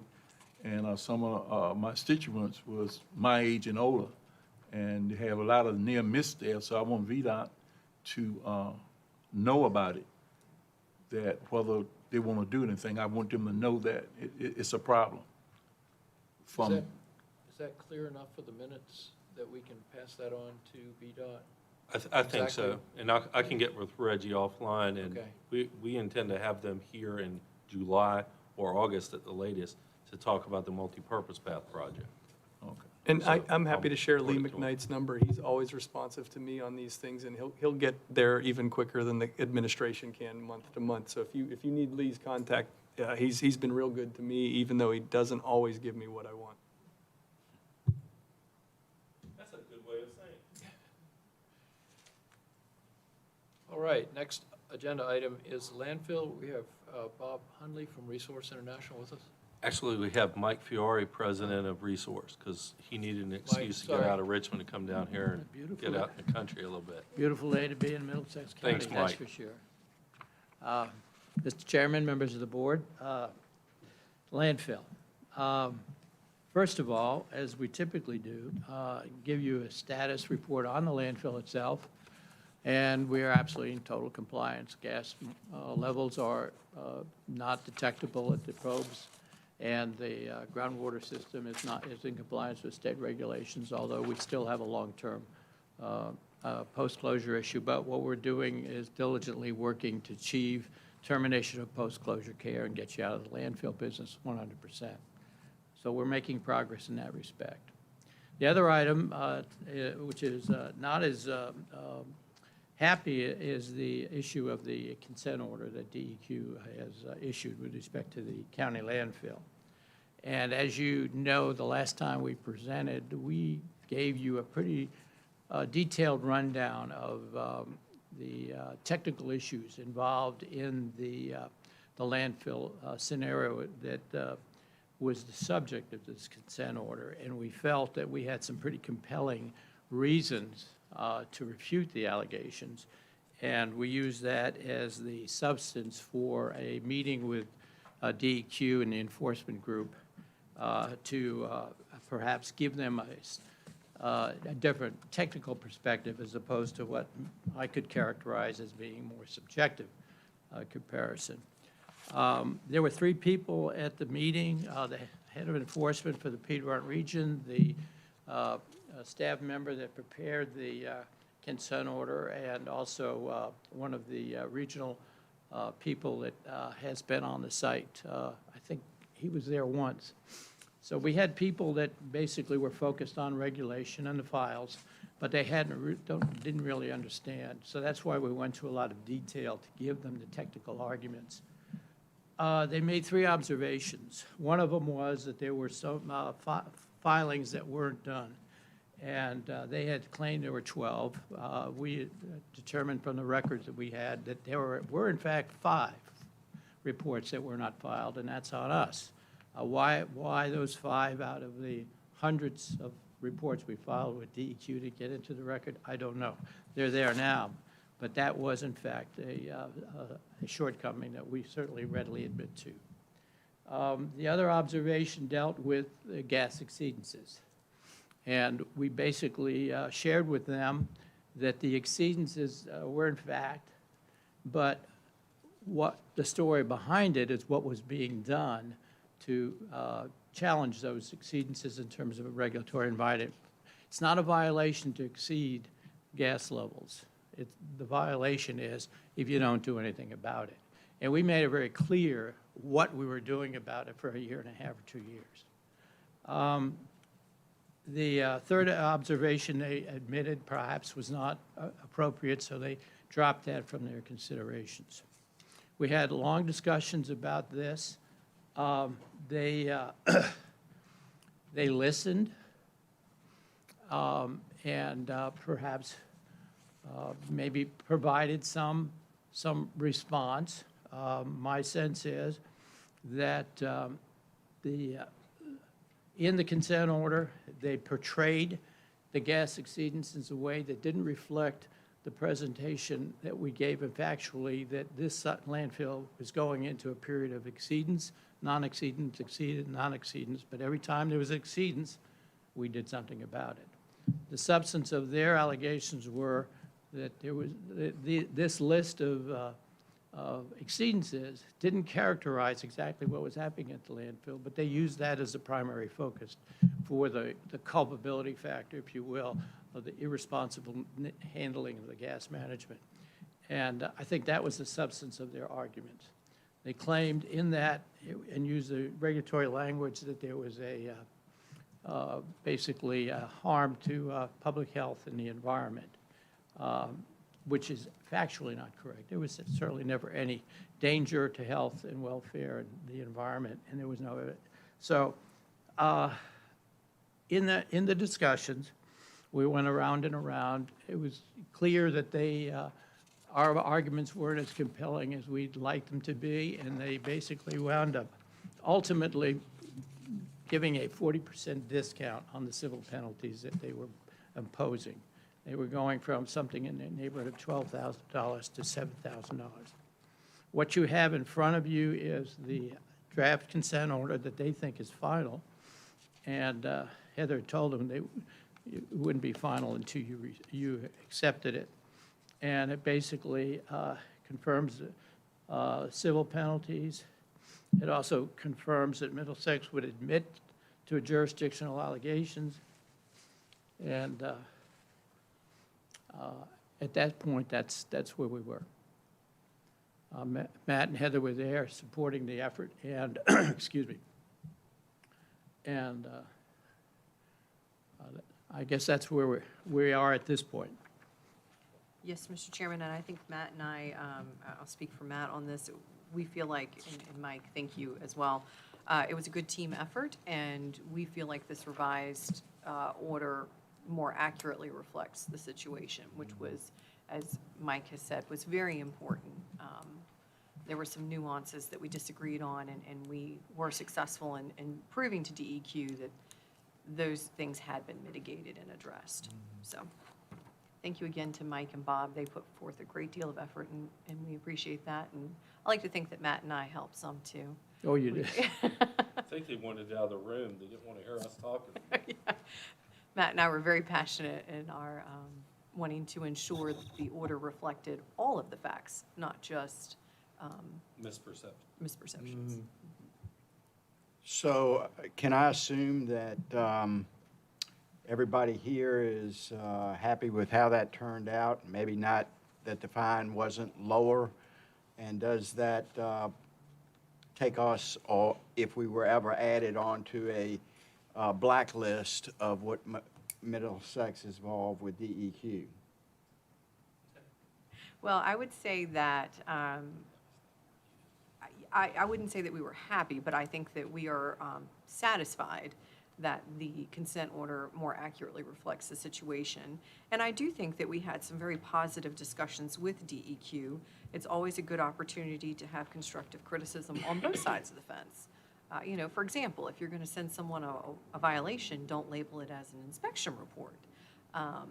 You know, but we had very productive conversations. So I think we're in a positive place with DEQ staff. Matt? Yeah,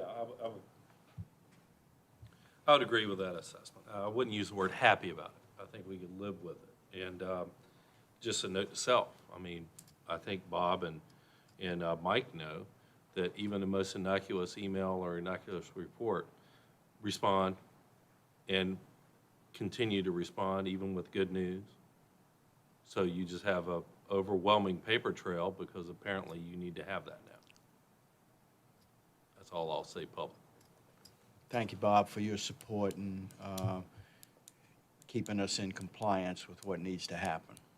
We appreciate that. This is a regrettable situation and something that really is kind of a first in my career.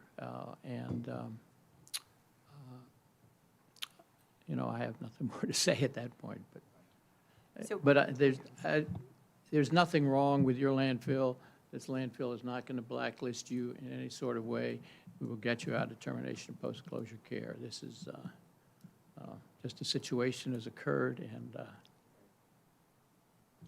So with that, Mr. Chairman, we are seeking, Mike, I don't want to speak for you, but Matt and I are of the opinion the board should accept this. Are you in agreement with that recommendation? I am certainly in support of whatever the board wishes to do. Thank you. So we need action on this. A motion to authorize the chairman to sign it or to deny it, but we need action, please. So moved. A motion to approve it. Second. Motion by Mr. Harris, second by Mr. Williams to approve the consent order. And authorize my signature. Yeah. Any further discussion? Roll call, please. Mr. Harris. Aye. Mr. Jesse. Aye. Mr. Williams. Mr. Kuntz. Aye. Mr. Kimbrough. Aye. Motion carries. Thank you, Mike. Thank you, Ed. Thank you again. Next, we have Bay Transit second quarter ridership report, pages 154 through 155 in your packets.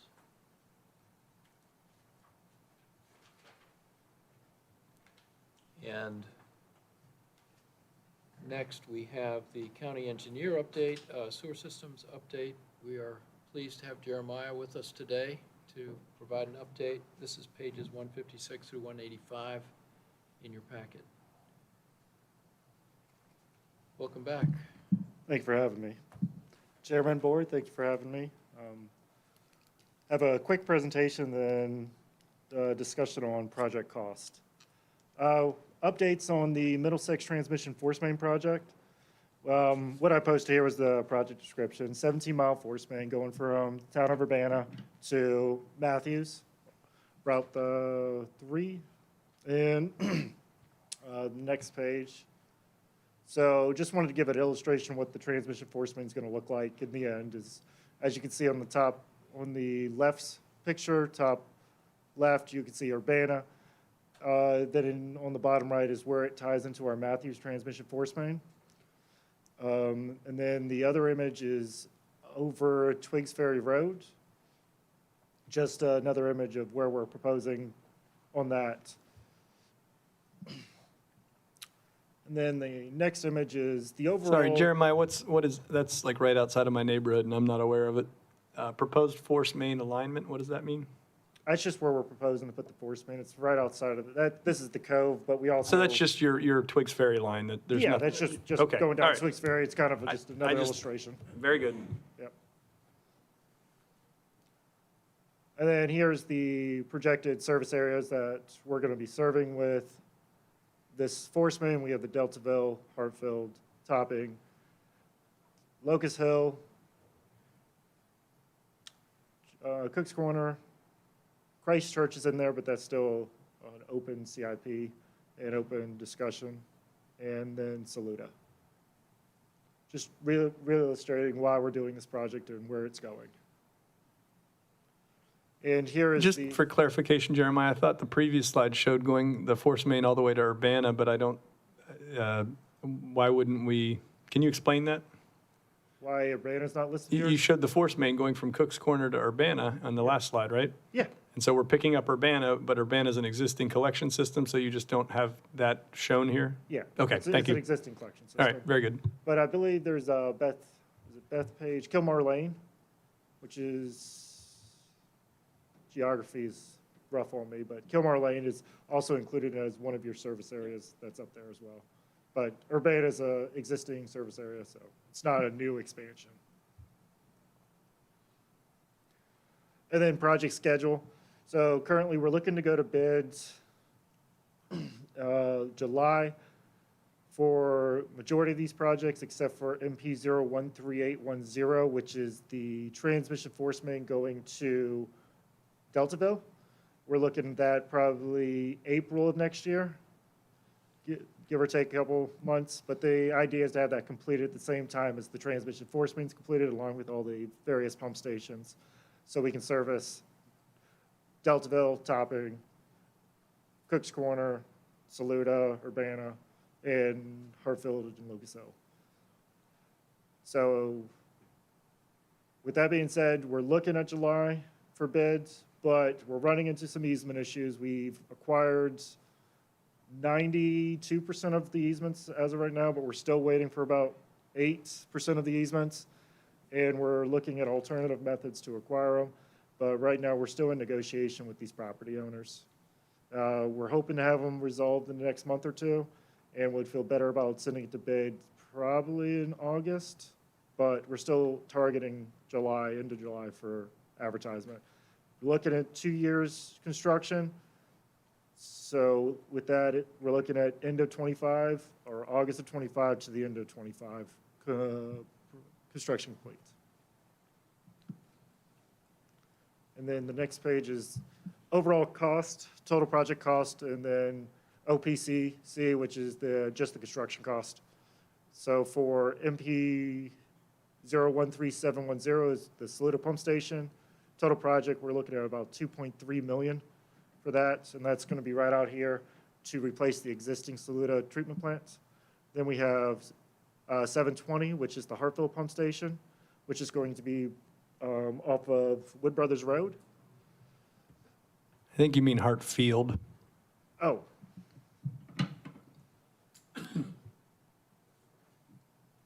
Thank you.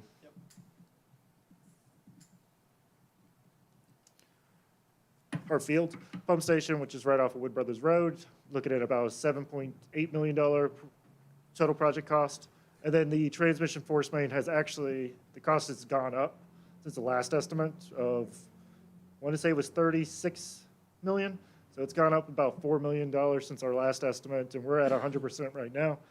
And transmission force mains on HRSD, that's 100% HRSD's cost. The Hartfield and Saluda pump station was previously, cost sharing agreement was previously established at Saluda was 49%, Middlesex cost, HRSD was at 51%. Hartfield, Middlesex is at 3% of that cost, and HRSD is at 97%. And Matt, I just think those are numbers that are worth highlighting. When I hear public comments about, how far over budget are we, there's a lot of this money that's not coming from Middlesex County. And I know we've said it till we're blue in the face, but we've got to keep that. I wish we had a PR team just to really express that, honestly. It is a very large project for a few people. And the only thing I would add to that is, and Jeremiah probably hears this, when Hampton Road Sanitation District represents very large communities. That's where their service base is. And we're very few people in a small rural county that they're spending a lot of money on to close the Urbana plant, close the Saluda plant, put this interceptor force main in.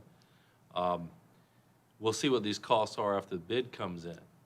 We've been talking about how bids are coming in lately.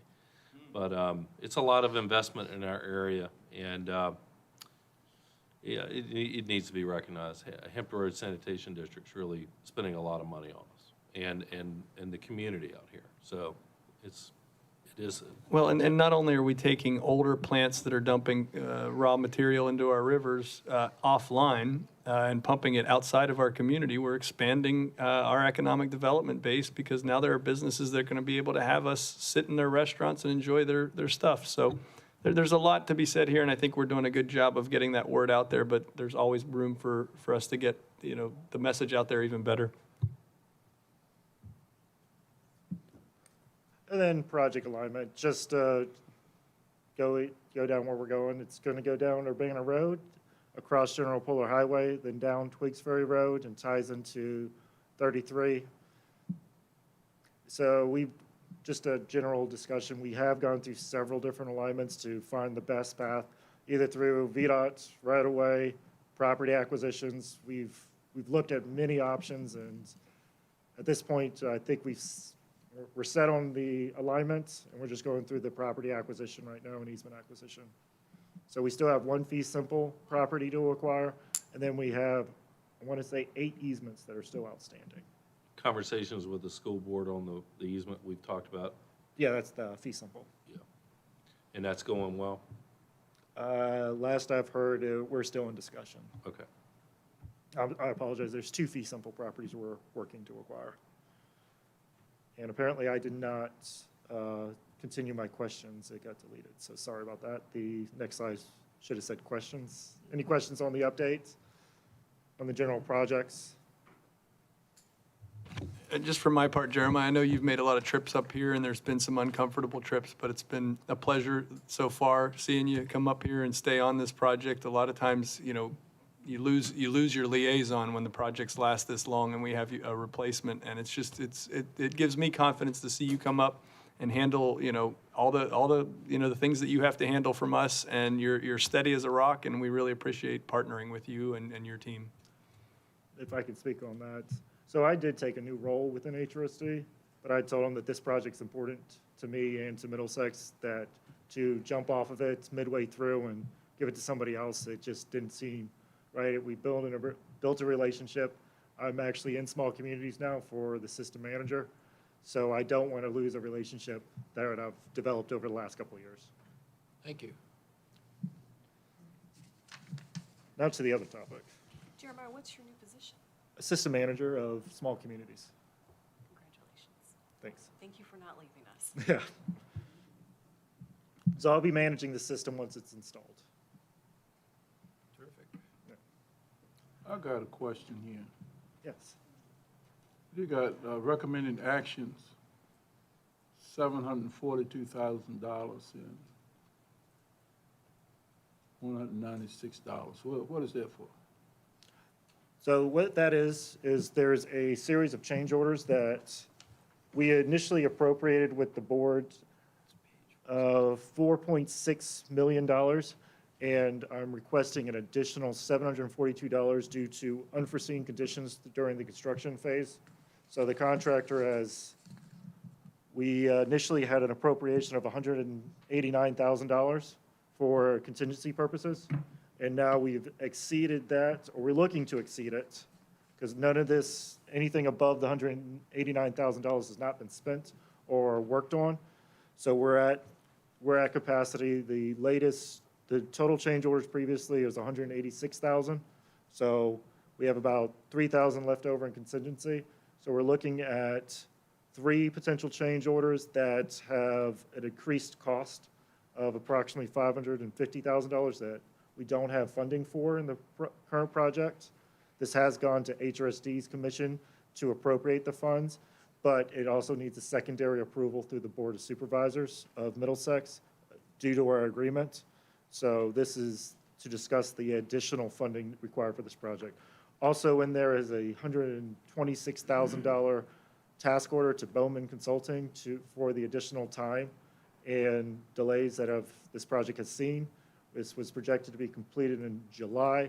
We're going into September, October timeframe for when this project's going to be completed. We also have ran into a drain or a leach field that was located in front of Eddie's Auto, I believe. And that was an unforeseen condition due to a leach field that was buried underneath asphalt, which is today's standard is not legal or approved. So it wasn't identified during the survey. We conducted a level 2 survey in this area. It was not identified. The distribution box was about 6 to 7 inches underneath the ground, so it wasn't identified during the initial survey.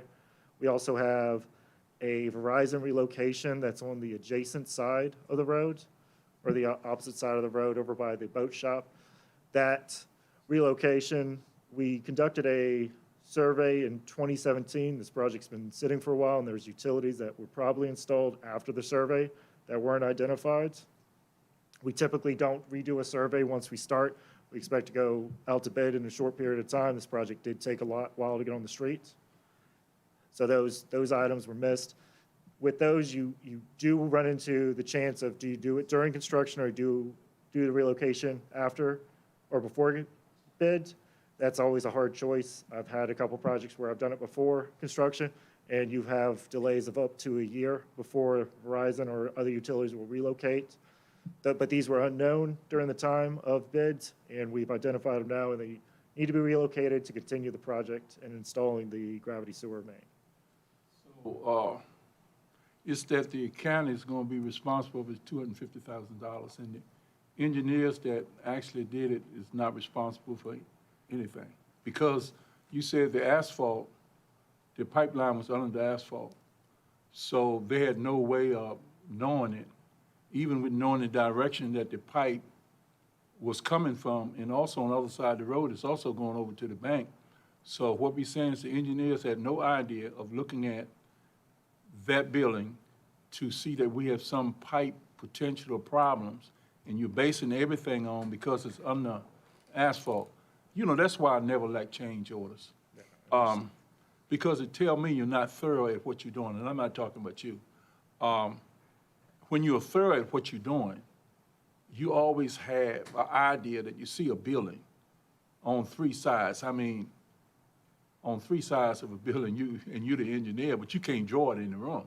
You can't do it if you don't ask the person who have the place, is a pipe under the ground. Now, we're gonna end up with the county, I guess, almost $500,000 more, just because of an engineer he basically made a mistake, and that's how I look at it, because I have dealt with some engineers before, and I found out the ones that stay behind the desk all the time, and I'm not saying that the engineer you all hired, but you know that stay behind the desk, but if I was banking, I would say he probably never went out in the site to find out exactly what he was doing. And I've seen this happen before, and I guess we gotta pay it, from my understanding. We don't have a choice because we got this contingency fund, then we got another fund that charges you 10% of the total price, then we got another one that charges 20% if you mess up.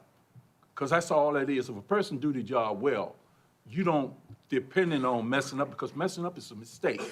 So, and not fussing at you, because I was glad to see you, Jeremiah, to be honest with you. Because you was taking me on across the river, and that's where I want to go, with no hesitation.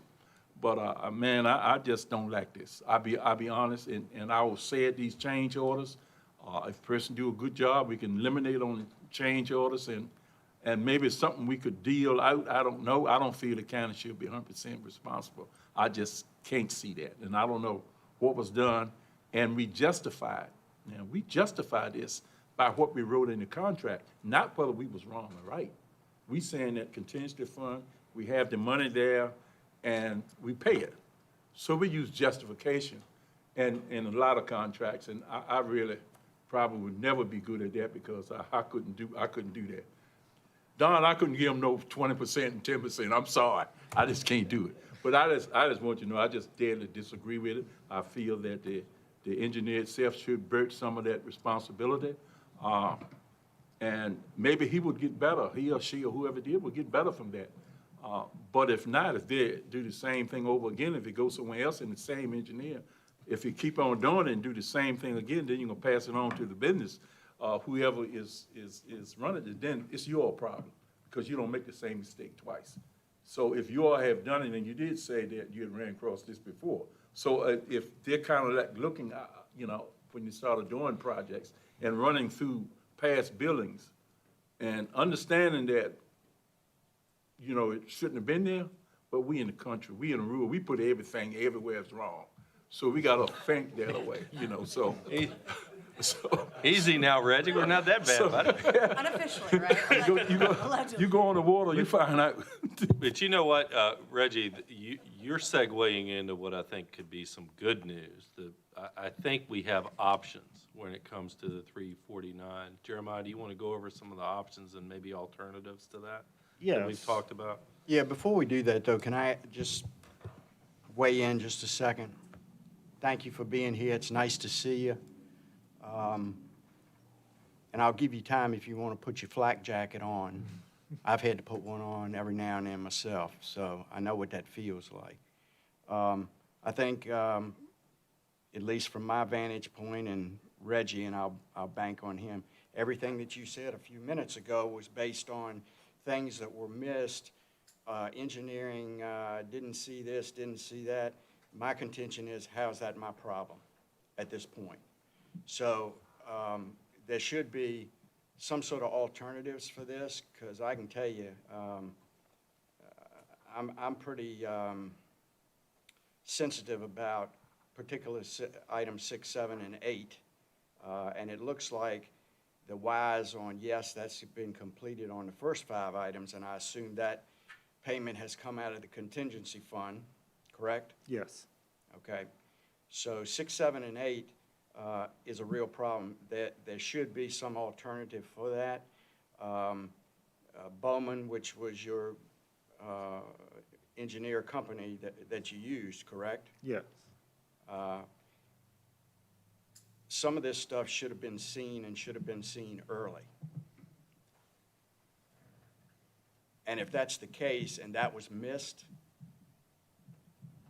I quite frankly can't see where, and I'll say that a little easy in that we are trying to be partners with this complete project that we're doing, and I think we've been good partners with that.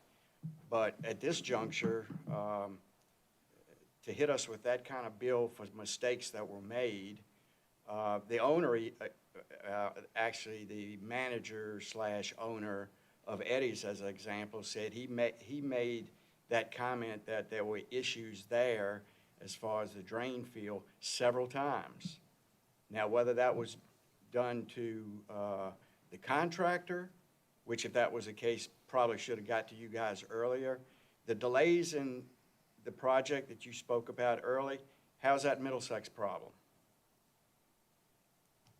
Oh, is that You said delays and the cost of delays and cost to the engineering firm because of those delays. How's that our problem? You don't have to answer it yet. You can think about it a little bit, or you may think about it on the next go-round. My intention at this point is to say, maybe we need to schedule a work session for some of these potential issues and address those in a longer time frame than a request for us to go along with the approval of $500,000. I can't do that tonight. I don't have all of the particular details on it in an hour to make a decision on that. So I'm not in favor for that. I think there needs to be some more discussion, and if you're not prepared for that today, that's fine, but discussions on what's the alternative to what we got here, and where did we go, and why was those mistakes made? And at least from my sitting point here today, a lot of those mistakes weren't made on Middlesex's end of the project. We want to be good partners. I think we have up to this point. I think we will continue to be that, but you need to push that to whoever you need to push that to for some discussion about expecting us to pick up the charge on that 6, 7, and 8 particularly. And that's all I have to say about that. So reestablishing 6, 7, and 8 has not been executed or done yet. So there is no charge for 6, 7, and 8 as of right now. So for 8, we're looking at alternatives to that approach. We are currently, this is the worst case scenario for cost. I didn't want to put it in front of you and say, this is what the cost is. But this is the worst case scenario. This is crossing General Puller a second time and getting over by the boat shop and tying into that manhole. To tie in both 7-Eleven and the C&F Bank. To me, I don't think that cost for 2 properties is pretty extensive. There could be alternative methods to approach that one. What I was going to recommend was review number 8 and see if there's alternatives to that, and come back with you to come up with the alternatives and see what you think what those alternatives are, and then if they're agreeable. For 7, that's relocation of a Verizon utility. They're in the way, and they need to be relocated to complete the project. That one will keep the contractor moving and working over the course of the next couple of weeks. But for 8, there's no rush to get that done without having more information to make sure we make the best and informed decision. So 8, you've given us a worst-case scenario while you're coming up with a better solution. 7, is Verizon responsive? Are they being a pain? What's going on there? Verizon's responsive. I heard Heather, by the way. Verizon's responsive, but working with Verizon is difficult. But that's standard. This is nothing, you know how to deal with that. That's part of why we have you. Yes, So no complaints there, just typical fare. This is the fiber optic line, correct? This is the fiber optic line, and we can make that less expensive if HRSD foots the bill for it. We like that. And I believe that there's a markup of 10% or something on there. I have to go back and look exactly what the markup was. HRSD could foot the bill for that and get reimbursed from the county at a cheaper than the $118,000. So it sounds like you've just given us the bad news here, but you're going to give us better news next month? Next month, a working session as Mr. Yeah, Harris I really recommended. like the idea of a work session where Yeah, the board okay. can focus on that one issue. Yep. There's a couple of options that we've talked about over the month that we've been getting up to this point. One is just stop the project at the property line and don't disturb the drain field. We're in works with HRSD on getting ownership of that specific collection system in Cook's Corner. We're paying for it, right now. And if we own it, then we can come in with a different technology that may not disrupt the drain field later, if and when those businesses ever want to connect. And there's also the possibility of abandoning the drain field because the property owner connects to sewer. And then we'll need it. I mean, we got a pump and haul ordinance where we can put somebody under a temporary pump and haul. So- And this may be news to Jeremiah. We've had, or I've heard of recent discussions from the property owner where he may not be so intransigent on that. So that's another option. That's a good backup. Suffice it to say, the good news is we may be able to avoid that $349,000. One, Mr. Chairman, if I may I ask a question? Yeah. Jeremiah, if the board was to, let's say, table 6, 7, and 8 until a work session, are there any financial costs in regards to, with the contractor and like a mobilization fee or any damages, but are we anticipating, if they tabled all 3 until a work session? Could you give us some insight on that so they have the full picture of what they're working with? Table 8, or number 8, we can table for a few weeks while we go through that. 7, if that's not executed and approved, then there will be a mobilization and demob cost that associates with that. And that can be, it's typically 6% of the total project cost. So essentially, and this is something we learned with the water system, is that if you don't keep if you could just kind of explain, Yeah. just a high, like a one sentence on what that is exactly, please. So I've had discussions with Tidewater owners. What can we do to keep you working so you don't stop working? Number 7 was the one that they would like to see move forward, and that's just the cost of relocating the Verizon line. If they know that, then they can continue to work and lay gravity sewer and continue with the pump station and finish up the pump station. And that buys us time to have to discussion about number 8. Could you Yes. talk about number 6? Could you talk about number 6, please? Number 6, that can kind of, that's another one that can hold off for a little bit as we come up with other solutions, but that's just cutting a casing pipe because there was a conflict and we had to relocate the gravity sewer by like 4 feet. So it was just shortening up the casing pipe coming across the road. So, but it's not as critical as the Verizon relocation. And on number 7, on the Verizon utility relocation, maybe you'll speak to a quote from Verizon, pass through TUCI under review by Bowman. That's the Verizon, number 7, Verizon, that's the one that, Well, what does that mean, reviewed by Bowman? Exactly. that was just listed as, it's under review by Bowman, but nothing's been moved forward with it. Bowman Consulting. Okay, I know who they are. My point being is, we're talking about a potential cost to the county versus delaying the project. If it's still being reviewed by Bowman, why would we be subject to that cost? You're not subject to that cost. It hasn't moved forward. Correct, but if we hold on those 3 items and Bowman hasn't completed their review on what needs to be done or what does need to be done, why would we be subject on a penalty if it was slowed down to whatever time frame that might be? Because the contractor would need to demobilize from the site and pursue work elsewhere while we figure this out, and then they'll have to remobilize, which is within the contract in the front ends. So maybe a different way to ask that, if I may, is, number one, are you going to review what Bowman's recommendation is?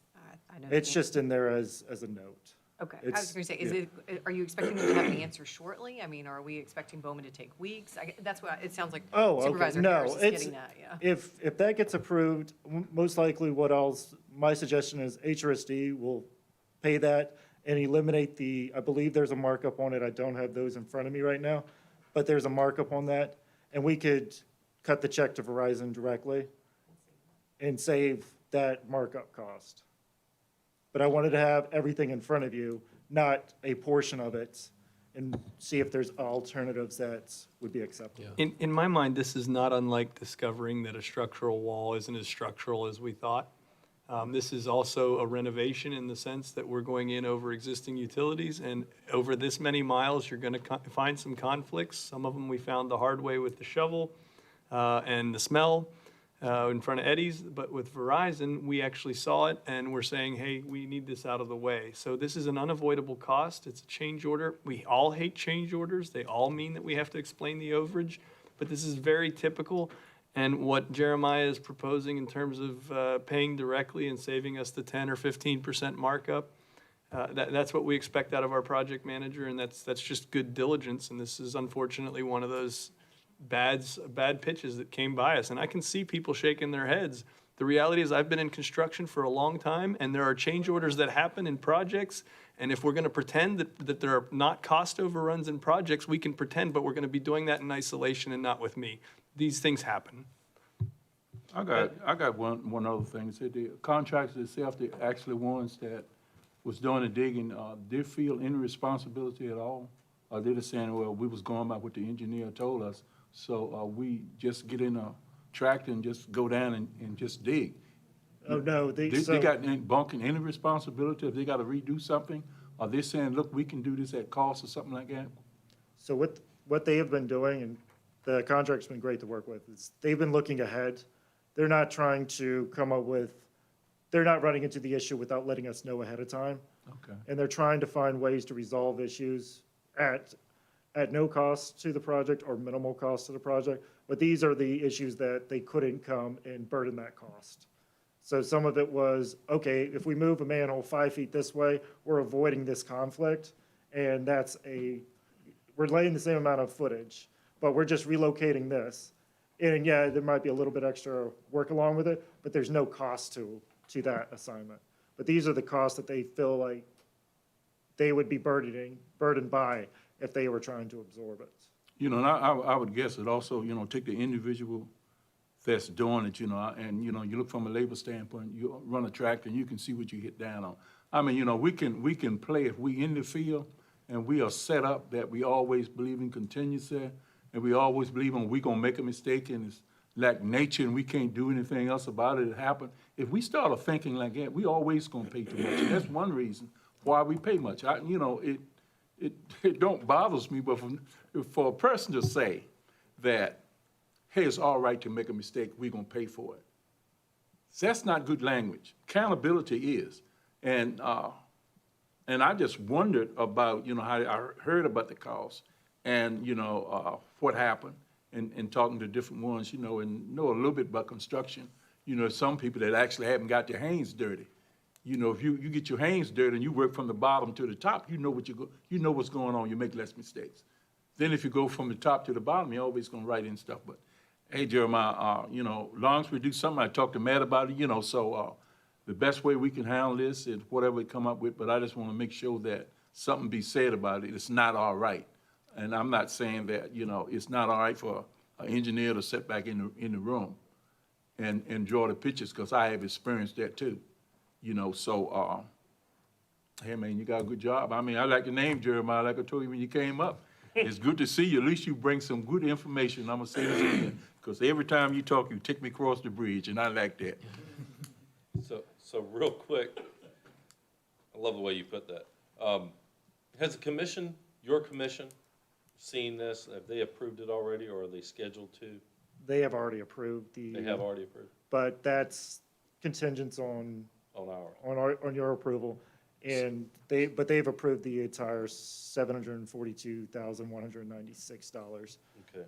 So With- if the board was to give you the green light on the 118, you could recommend tabling until we have a work session on the 6 and 8, if I Yeah. heard you correctly. Okay, but the 118 is the bare minimum you need tonight. That I'm and, not putting words in your mouth, I just want to make sure we understand correctly.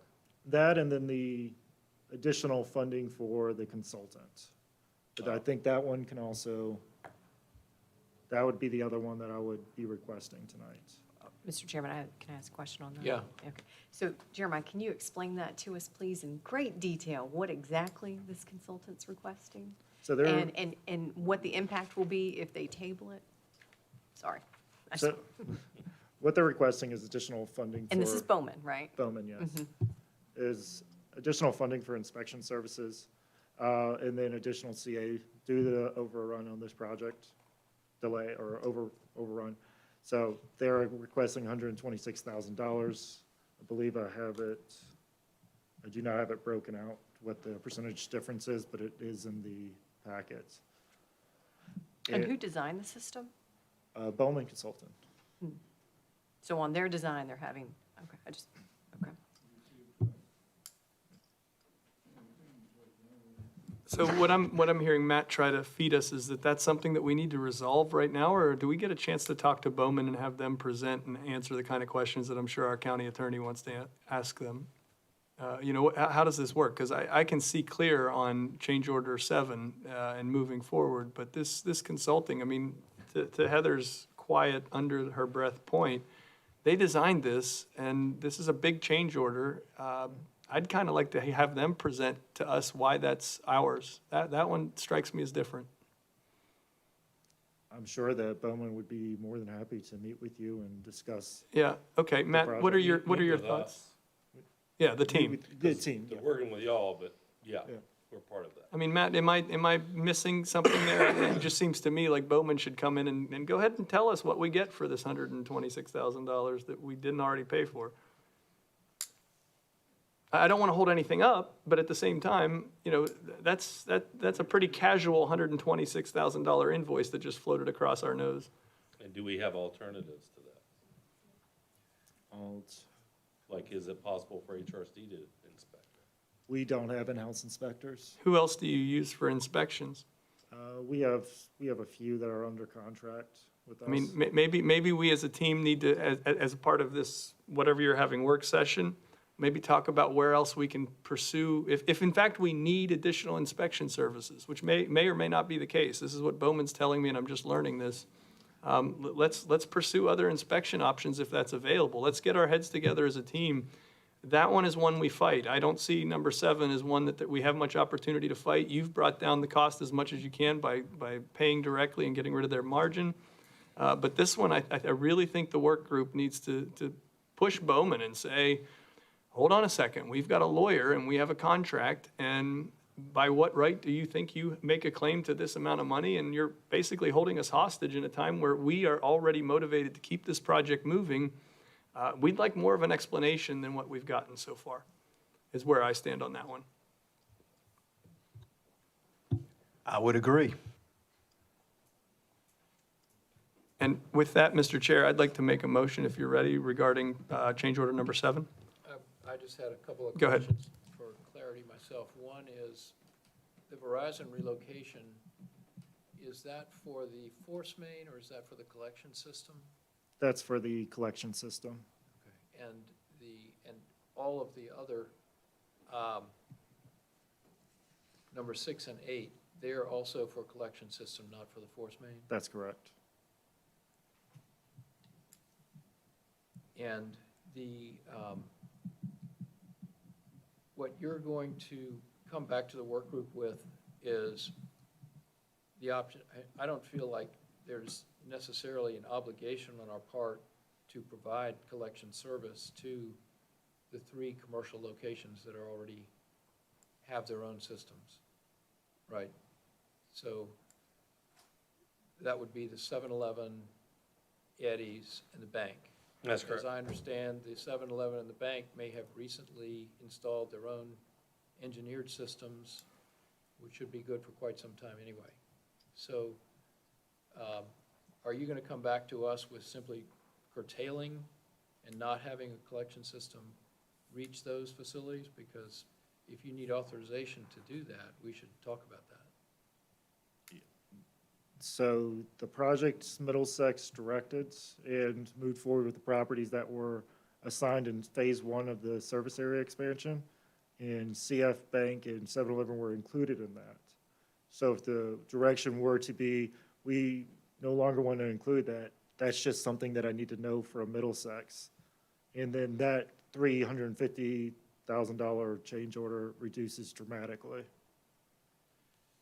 So I would think that this body would be capable of making that change. And if we did, we could do so with the expectation that at some point in the future, it's highly likely that we're going to be owning and operating the collection system that we paid for, and we could potentially provide alternative technologies if they wanted to then connect to the system.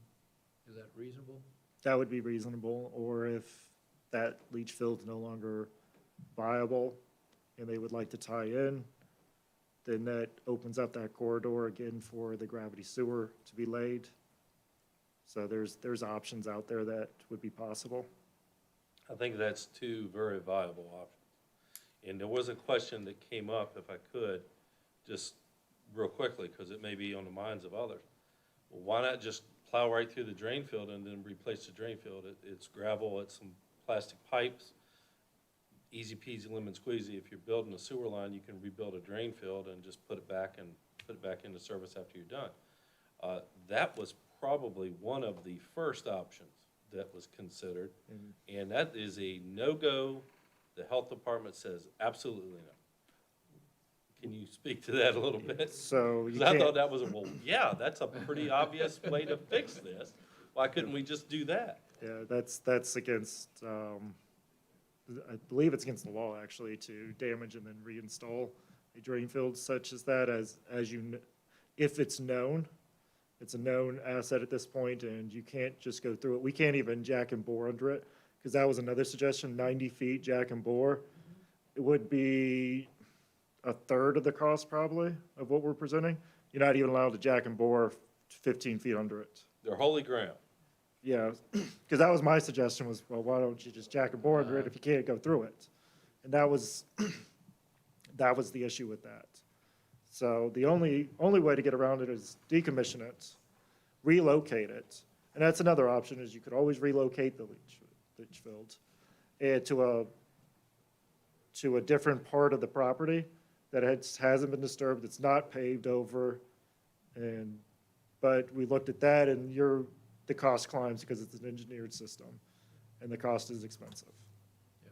So, but we did look at that option. We hadn't put dollars to it, but that was an option we looked at.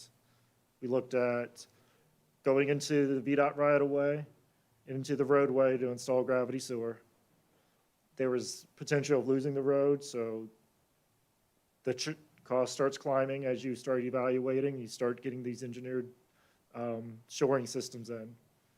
So that we went down many avenues trying to find different alternatives to this issue.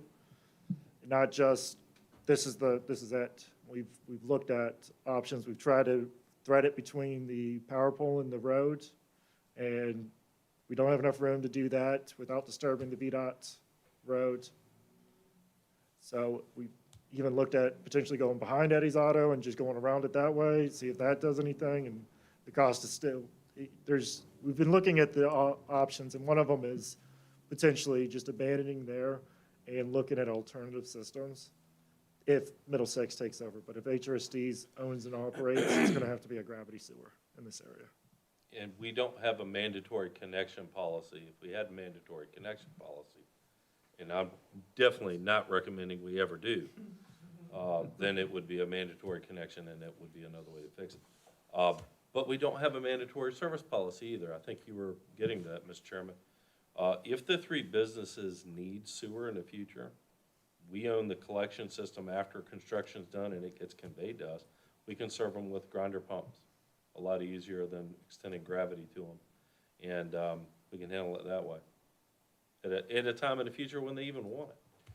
Well, because we don't own the system now, we can't commit that at this point, but That's I right. think that it's just reasonable to understand that spending another $350,000 for 3 businesses that don't want or need the service right now would be ill-advised. And so if you want to make your motion and perhaps curtail the service at the property line, would that be sufficient to give you what you need to give us a much reduced cost on that?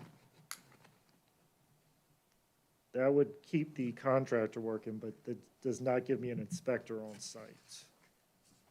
I think I understand the question. We still have the consultant and the inspection issue to resolve. I don't mean to address that one here. I just want to address change order 7, and I would also make my motion when you're ready to address the idea of authorizing HRSD to give us a proposal where these 3 clients are left off of the system, just to let them show us what that looks like.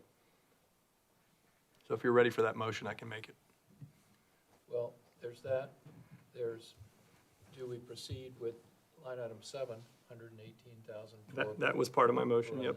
Okay. And I would not say the 118, because he's going to reduce that by 10 to 20%, maybe 30 if we keep talking. It's whatever's listed as Well Verizon's said. cost. Whatever's listed as Verizon's cost is what we should be able to cover. Understood, I was being cute. Right, and is there urgency for addressing the inspection question? Because if the contractor can't continue to work without inspection, then we've got a demobilization potential, right? So, We'll have a contractor out there with no inspector potentially. It's almost worse. I would just ask that we take care of number 7 and the potential to decrease the scope for HRSD by 3 units, and then we can have a separate discussion about Bowman and their consultant. I think that'll make it easier for us to finish this up. I'm struggling though with the timing element, because if we're gonna have a discussion, we don't have another board meeting for a month. Fair. Yeah, well, we need to, in that motion or in a subsequent motion, we need to,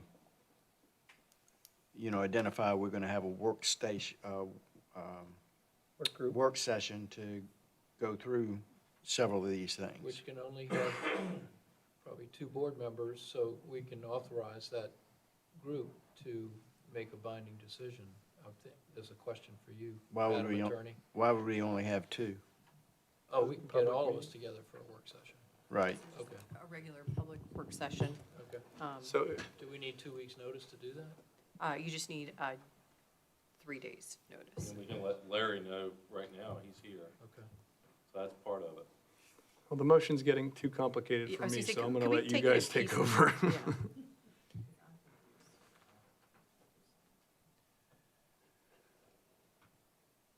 So I'll take a stab at it. So I would entertain a motion to authorize the Verizon utility relocation to proceed, to deauthorize extending the service to the 3 businesses that are CNF Bank, 7-Eleven, and Fast Eddie's, and ask for a revised proposal on line item I-8, taking that into account, and revised proposal on line item 6. And what about the inspectors? We will have to address that in a committee, in a work session. How about we have a discussion after this motion? That's a lengthy motion you Okay. just proposed. Then I would make the motion as the chair has stated it, leaving the discussion about Bowman and inspections off until we get done with this motion. All right. Motion by Mr. Kuntz. Is there a second? Second. Second by Mr. Harris. Any more discussion? Roll call, please. Mr. Jesse? Aye. Mr. Williams? Aye. Mr. Kuntz? Aye. Mr. Harris? Aye. And Mr. Kimbrough. Aye. That motion carries. So Jeremiah, going back to the inspector and their request for approximately $130,000 increase, what do you recommend as our project manager on how we move forward with that, knowing that the board would like to have some maybe greater detail or accountability or explanation for that? Or further negotiation of the fee. Yeah, but we recognize that we can't have them working without an inspector. That's equally concerning, I think, were the words. Could you give us some guidance on how we should move forward? I would look at reducing the amount appropriated to $30,000. So it gives time for the board to sit down and discuss how to handle that cost and if it's agreeable. So that gives them $30,000 of inspection funds that should carry them through the process of that meeting. But of course, that doesn't guarantee that they don't blow through those inspectors in 2 days and say that's how what 30,000 gets you. Like, I mean, right, there's still some exposure there, but it does buy us time theoretically. Yeah, the cost per inspector is $92 an hour, I believe, and I'd have to go back and check the numbers. So 30,000 goes for a number, it definitely stays our execution, but it still doesn't address the negotiation that needs to happen. So it accomplishes what I think the board is after, but, you know, I would just make sure that when we're talking to Bowman, I like Heather's language over Matt's. We're not looking to negotiate, we're looking to actually, we're questioning the validity of the change order. They have exhausted their inspection funds. And they do have CA funds available, and they've requested to use that, and that was denied to cover their inspection funds.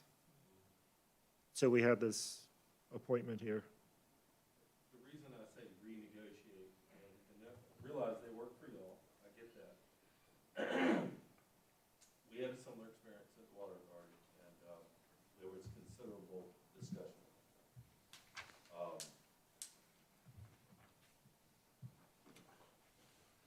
There's no other term for it. It's just negotiate a little bit more on that amount and request potentially. But I heard you, $30,000 to allow another month's discussion on that. Is there a desire on HRSD's part potentially, or could there be a desire to meet with them along with county staff and discuss that fee? Of course. I'm trying not to use the word negotiate, John, but it's going to be a negotiation. Of course, it's not just HRSD's funds, it's Middlesex's funds, it's your tax base. HRSD was going to pay for it. Your tax Be clear base, on that. yeah. That's So- another option, you know.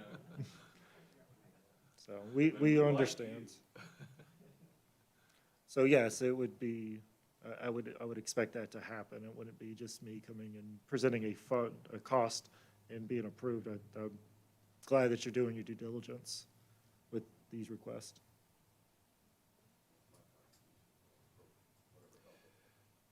So the potential motion would be to authorize $30,000 for inspection for Bowman until further discovery and discussions take place.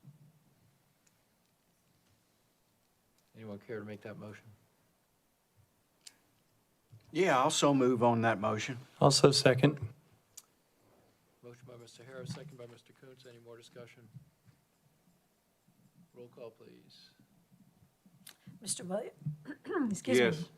Mr. Kuntz, Yes. Mr. Harris, Yes. Mr. Jesse, Aye. Mr. Kimbrough. Yes. Motion carries. Thank you. Jeremiah, thank you so much for helping us work through these No, not a these problem. issues. Yeah, and Thank you. if y'all can, go ahead and think about when you want your work session. We can help you with that. And then, Mr. Chairman, I'd recommend a brief recess. Fair enough. Work session, we're going to work on a date right now. I would recommend it. That way you've got everybody here that's privy to it or would be responsible. I can't pull the calendar up, Emery. You're going to have to do that. So, And are we thinking Bowman come to the work session to present there? Because you're going to be part of the work session, Jeremiah. I can almost envision a two-tiered work session here, part of it being geared towards the alternatives to that 349, and one of them's already been authorized tonight, and is that just cutting it off right there? So that may have fixed it. But then the other one, working with Bowman on their consulting fees and inspection fees. is this got to be announced in the newspaper? We'd have to let the paper know when you're having it, yeah. And So, there's a part of me that would recommend we have it on site. I just don't know where we would do it. Was the school, The old school building, is that available? put some chairs in RCE. Well, the session's out, I assume.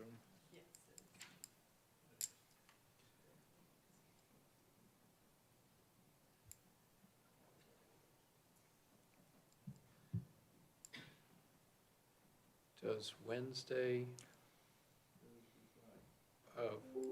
this is next week, because we've got to have a 3-day notice. Can I, Wednesday, Thursday, Friday of next week, does that work for? I have some floating meeting with DEQ that I'm working with Charlie and the DEQ staff on scheduling on our grants. I don't know when that would be. Wednesday was one of the dates, but first come, first serve. If we need to do it on Wednesday, I can make that work. We talking about a morning meeting? Up to y'all. I mean, that suits me better. How about you, Reggie? What time do you, I'm good in the morning, 7 o'clock. Wow, that's a bus driver talking there. Go invest the whole day up. Don't It's cool. everybody get up as early as you and me, but go ahead. Have it after your bus tour. No, I didn't know bus. They're done. Oh, that's right. They School's are. out. He's got that teacher schedule that's so easy. Okay, okay. What about you, Wayne? I'll be adjusted. Well, is somewhere between 9 and 10 an adjustable time for everybody? Unfortunately, I am out all of next week. But I do not have to be there. Don't worry. I have good talking points. And some of my points, I will entrust to Matt and to Jeremiah. Jeremiah and I are going to do some contract review together, but unfortunately, I'm out next week. As long as Matt can really give that look that you give. We'll do some practicing. Don't Yeah, worry. I mean, I'll just work on him can because pull that off I'm very just well. saying that I want Bowman to see that. Oh, they're familiar with it. Okay. For my part, I'd like to dial in because I probably will be remote, but don't let me hold you up. I think this group has adequate firepower to handle this, and we'll do our best to make our arguments based on the contract and the situation. But I don't think you're missing anything by having a break from me. Okay, Lud, for what day? I can do Wednesday at 9 if that's what's being. Let's- I'm not available Wednesday. Okay. Thursday? Thursday, Friday. You need to speak up, How about buddy. Thursday? Thursday or Friday, I can move meetings around, but Wednesday, I'm unable to move that meeting Friday would around. be my best day. Friday the 16th. Apologize. Does that work for everybody? I can make the 16th work. Friday at 9 That works. at what location? Why don't we start it off at the Cook's Corner Meeting Room across the road, and if we need to go on site and look at stuff we can, we'll be right across the road from it. Is that okay with everybody? Okay. It's in the school board building. That is, Yeah. that's that conference room that, well, we've used it intermittently. It's right there behind the school board office, between the school board and social services. Okay. Do we have the And- ability to record? You think so? Okay.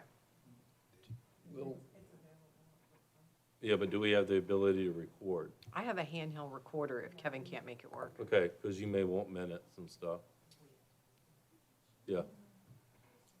All right, we can work through the is logistics. this adequate information for you to get the notice into tomorrow's or Thursday's paper?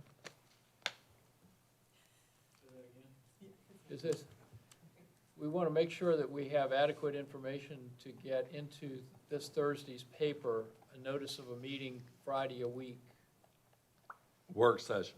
a work session.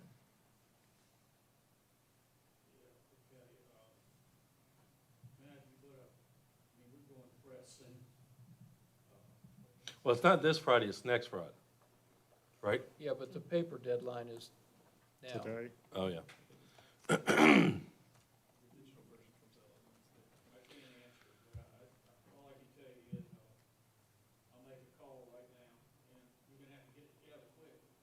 Well, if it was just two board members, it wouldn't need to be an official meeting.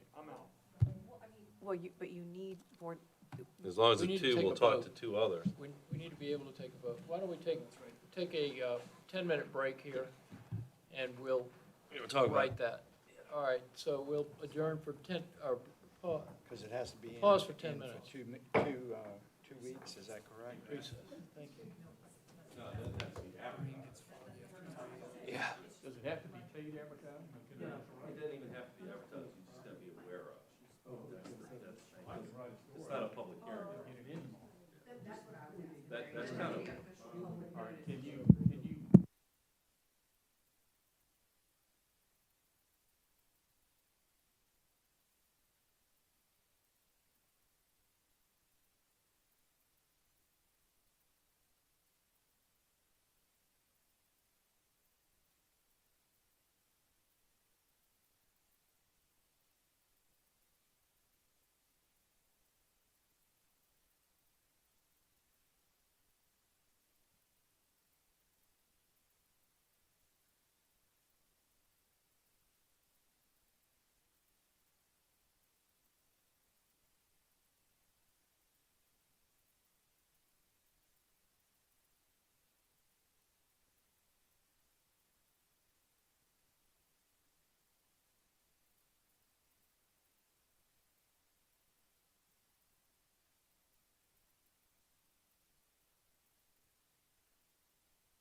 your microphones.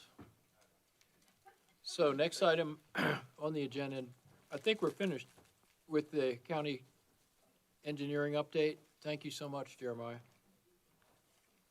Oh, yes, sir. So let's, Your Honor, Mr. Chairman, sorry. To confirm, the board has scheduled a work session for June 16th at 9 a.m. to be held at the Cook's Corner Office Complex to specifically discuss the Cook's Corner HRSD sewer project. And you're going to be discussing change orders with HRSD and its consultant engineer. Do I have that correct on the date and time? June 16th Yes. at 9 a.m.? Yes, Okay. Thank you. thank you. Next item, Anne Marie, we have citizen appointments next, pages 187 through 194 in the packet. Every month, we present to you a list of the committees that have vacancies that are either vacant or set to expire. This month, we received a request for reappointment from Mr. William Powell for the Planning Commission. We also noted that Mr. Davis submitted that he does not wish to be reappointed to the Planning Commission. So we do have that, we will have that vacancy forthcoming. Applications from Mr. Chris Brewington and Zanetta Brewington were postponed last month as the board wanted to review what their interest levels were.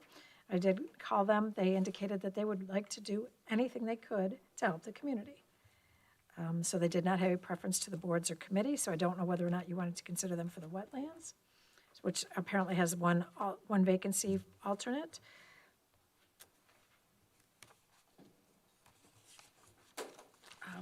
And I think that is all I have, is what we would like for you to vote to appoint the vacant positions, which specifically, again, would be, would you like to reappoint Mr. William Powell, and would you like to put Chris Brewington and Zanetta Brewington to a committee? Oh, did I miss one? Go over? What did I miss?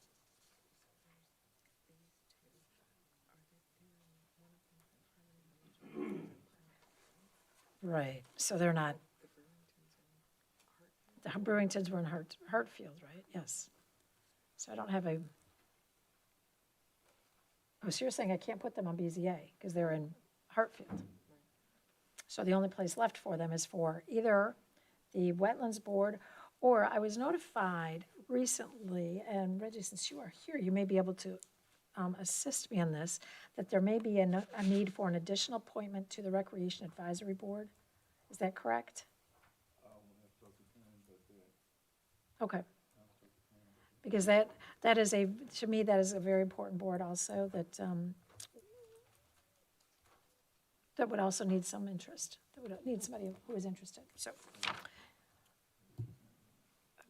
Anne Marie, I apologize. First off, I can't hear you. And then number two, can you please, you had like a spreadsheet showing, I'm not seeing that in the packet. I apologize. 190, oh, Page 180, 188. yeah, for some reason, okay. It's 190, oh. Page 188, shall I pull it up? Yes, ma'am. Thank you. If you could do that, that would be really helpful, please. Mine's not. Mm-mm.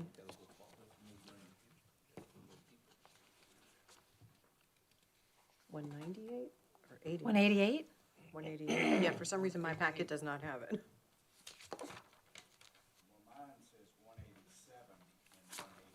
Right, 187 has the letter. Yeah. Well, thank you for pulling it up, but yeah, I apologize. It was just very difficult to hear you, so that chart was really helpful. Thank you.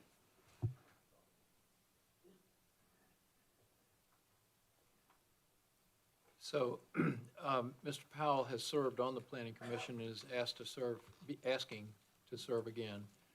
So we have openings on the Wetlands Board, which I'm not familiar with what, if any, experience is useful to be on the Wetlands Board alternate. Does anybody have any guidance? Because I don't want to set somebody up to not be effective. VIMS, I believe, if my memory serves, provides pretty good training on wetlands board members and wetlands, different things of that nature. So it's basically generally anybody with environmental interest, shoreline, erosion interest, things of that nature. So it could be really, I won't say it could be anybody.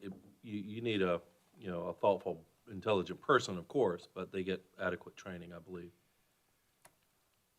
Could you follow up with Mr. and Ms. Brewington and just discuss that and see if that's something that they're interested in pursuing? Actually, when I talked with Mr. Brewington, I mentioned the Wetlands Board as an alternate, and he said his indication was very clear. Whatever I can do to participate is what I want to do. So, because I knew we had this one alternate position. Okay. And when I asked him about Mrs. Brewington, Ms. Annetta, he flowed that whatever he wanted, they didn't have to be on the same board or committee. That she would have the same interests, but they did not have to be on the same board or committee. Okay. Are we doing these recommendations or appointments per person, or would we do it as a general total? It always depends. I think you all have done it both ways. Sometimes you would just say fell swoop, but I think what you're trying to clarify is you want to go ahead and approve William Powell Jr., right? Is that?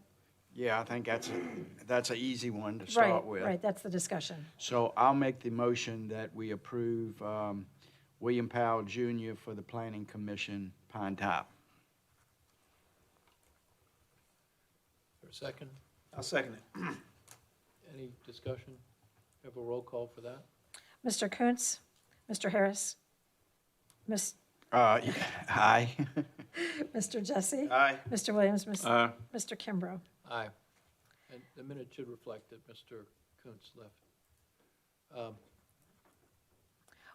If you would like, I think what you're asking me is to pursue them further. They're knowledgeable, eager to serve. If somebody were interested in nominating Mr. or Mrs. Brewington for Wetlands Board alternate, I don't want to discourage anybody who's interested in serving. Okay, then let me follow up with a motion. I'm going to make a motion that, if I'm correct, Mary Cardwell is not seeking to be on the Social Services Board. I'm not aware of that. No, she is simply not No, they're not expired yet, but I did send them letters out. right. We've not received their, their letters of interest yet. So we have sent them out, but we've not received a letter of interest yet.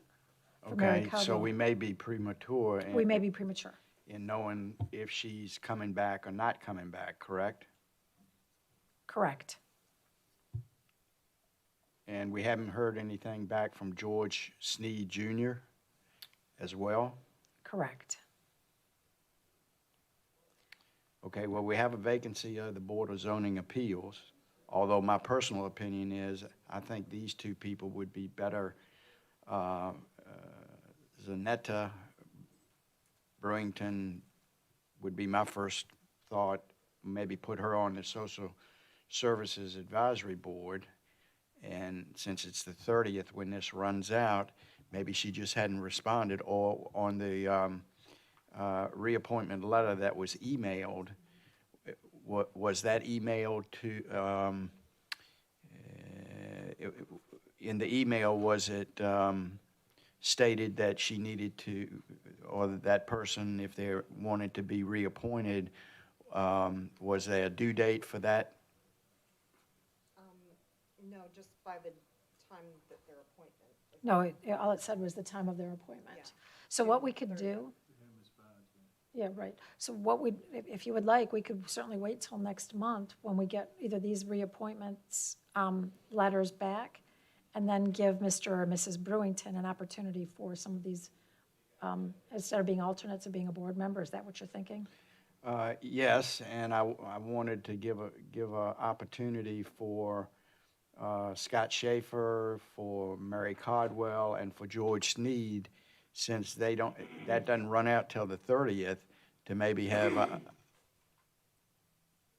opportunity to respond. The problem with that is that we couldn't appoint him until the July meeting. Well, for Scott Schaefer on the Wetlands Board, his term has expired. So we could appoint someone immediately onto the Wetlands Board for Hartfield because they're from Hartfield. So that would work, Don. Okay.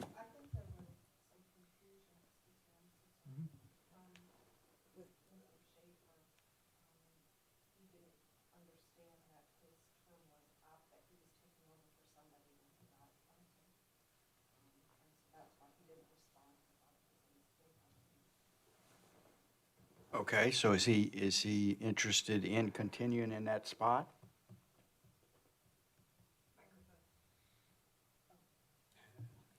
I'm not sure. I think he is, according to Mark Longus. Okay. Is that- And certainly, if it expires, we'd like to make that appointment, but it might be more prudent for us to make sure that Wetlands Board Scott Schaefer is he interested in, because it sounds like to me that might be the case. He just wasn't aware he needed to respond. One of the things I was going to recommend to the board is we have our staff that serve these different bodies and commissions. I'm going to ask the staff to just do a couple of things. One, know when their members are coming up for reappointment and have conversations with them to determine whether they're interested. And if they're not, let them know that the other people have applied to want to be on things and they need to express an interest as soon as they can. I think we probably need to push this back down to the staff level and say, hey, contact your people and find out what's going on. And then let us know. Right? I would agree to that myself. So really, the only one we absolutely had to appoint was William Powell, which we've already done that, or did we ask, did the question? Okay, Or- so that's done. However, you could, in theory, put Mr. and Mrs. Brewington on the Wetlands Board in an alternate position, and then you would still have your alternates filled. They would fill in if Mr. Schaefer doesn't fulfill his duties. So there's that option as well.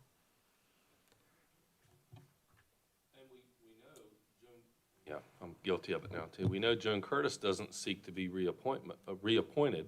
Is that correct? Will not seek reappointment. So we could appoint somebody, or the board could, rather, to the Board of Zoning Appeals, which that's a recommendation that goes before the judge. They do the appointing. Is that correct? I don't believe, is that a District 1? I don't have that. Yeah, Joan's in your district, Reggie. So that won't, That's Harmony Village.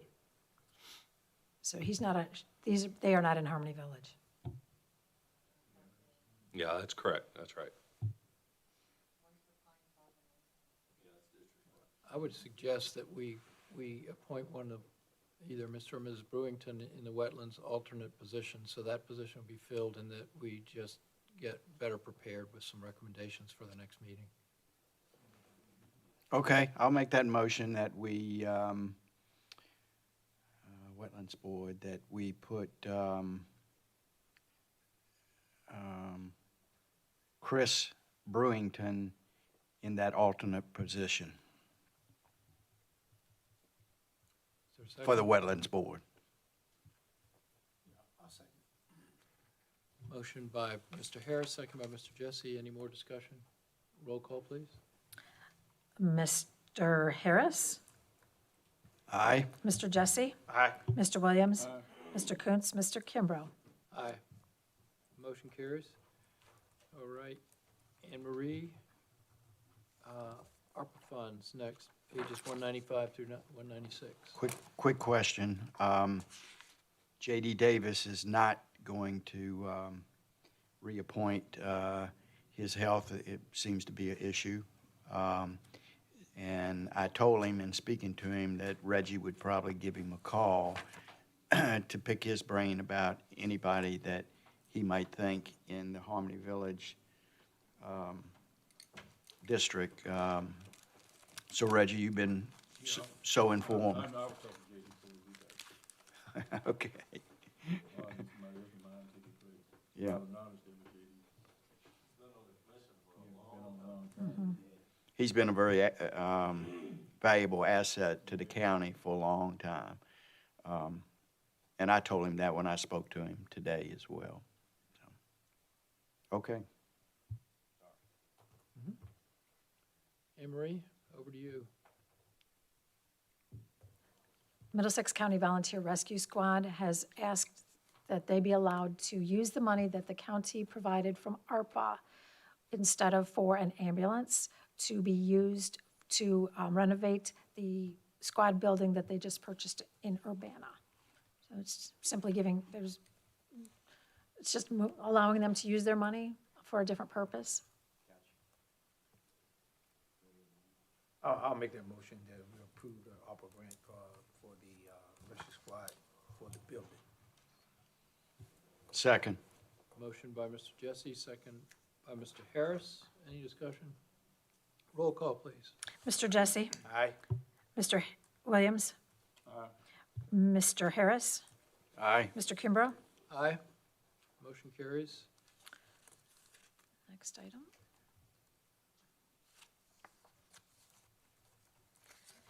Anne Marie? Yes, your- thank you. At this point, I'm asking that we appropriate some monies that the county received earlier this month. We received $653,677 of VATI money. And the VATI money was specifically for the broadband in the northern area of the county. That's part of this money right here, part of this $2,050,000. The purpose of this project, of course, is the construction of broadband. What we want to do, because we received the money, we are now required to pay it over to Breezeline. Excuse me, All Points. I'll make that motion that we approve the VATI grant appropriation for broadband. Second. Motion by Mr. Jesse, second by Mr. Williams. Any more discussion? Roll call, please. Hold on. Would you back up one screen? Yeah, and how about these other monies, 800,000 for ARPA? Sure.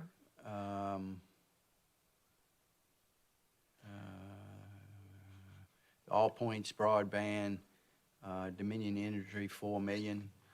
Well, Is that all going towards the, just making sure what we're gonna vote on, is that all going total project of $10 million? I'm a Let little me- bit let me- confused. let me jump in. Okay, The total please. project is $10 million, $10,503,887. As you recall, the board probably 18 months ago agreed to contribute $1.1 million of fund balance along with $800,000 of ARPA money towards this project. If we did that much money, that $2.1 million, we were therefore able to achieve this $2 million VATI grant.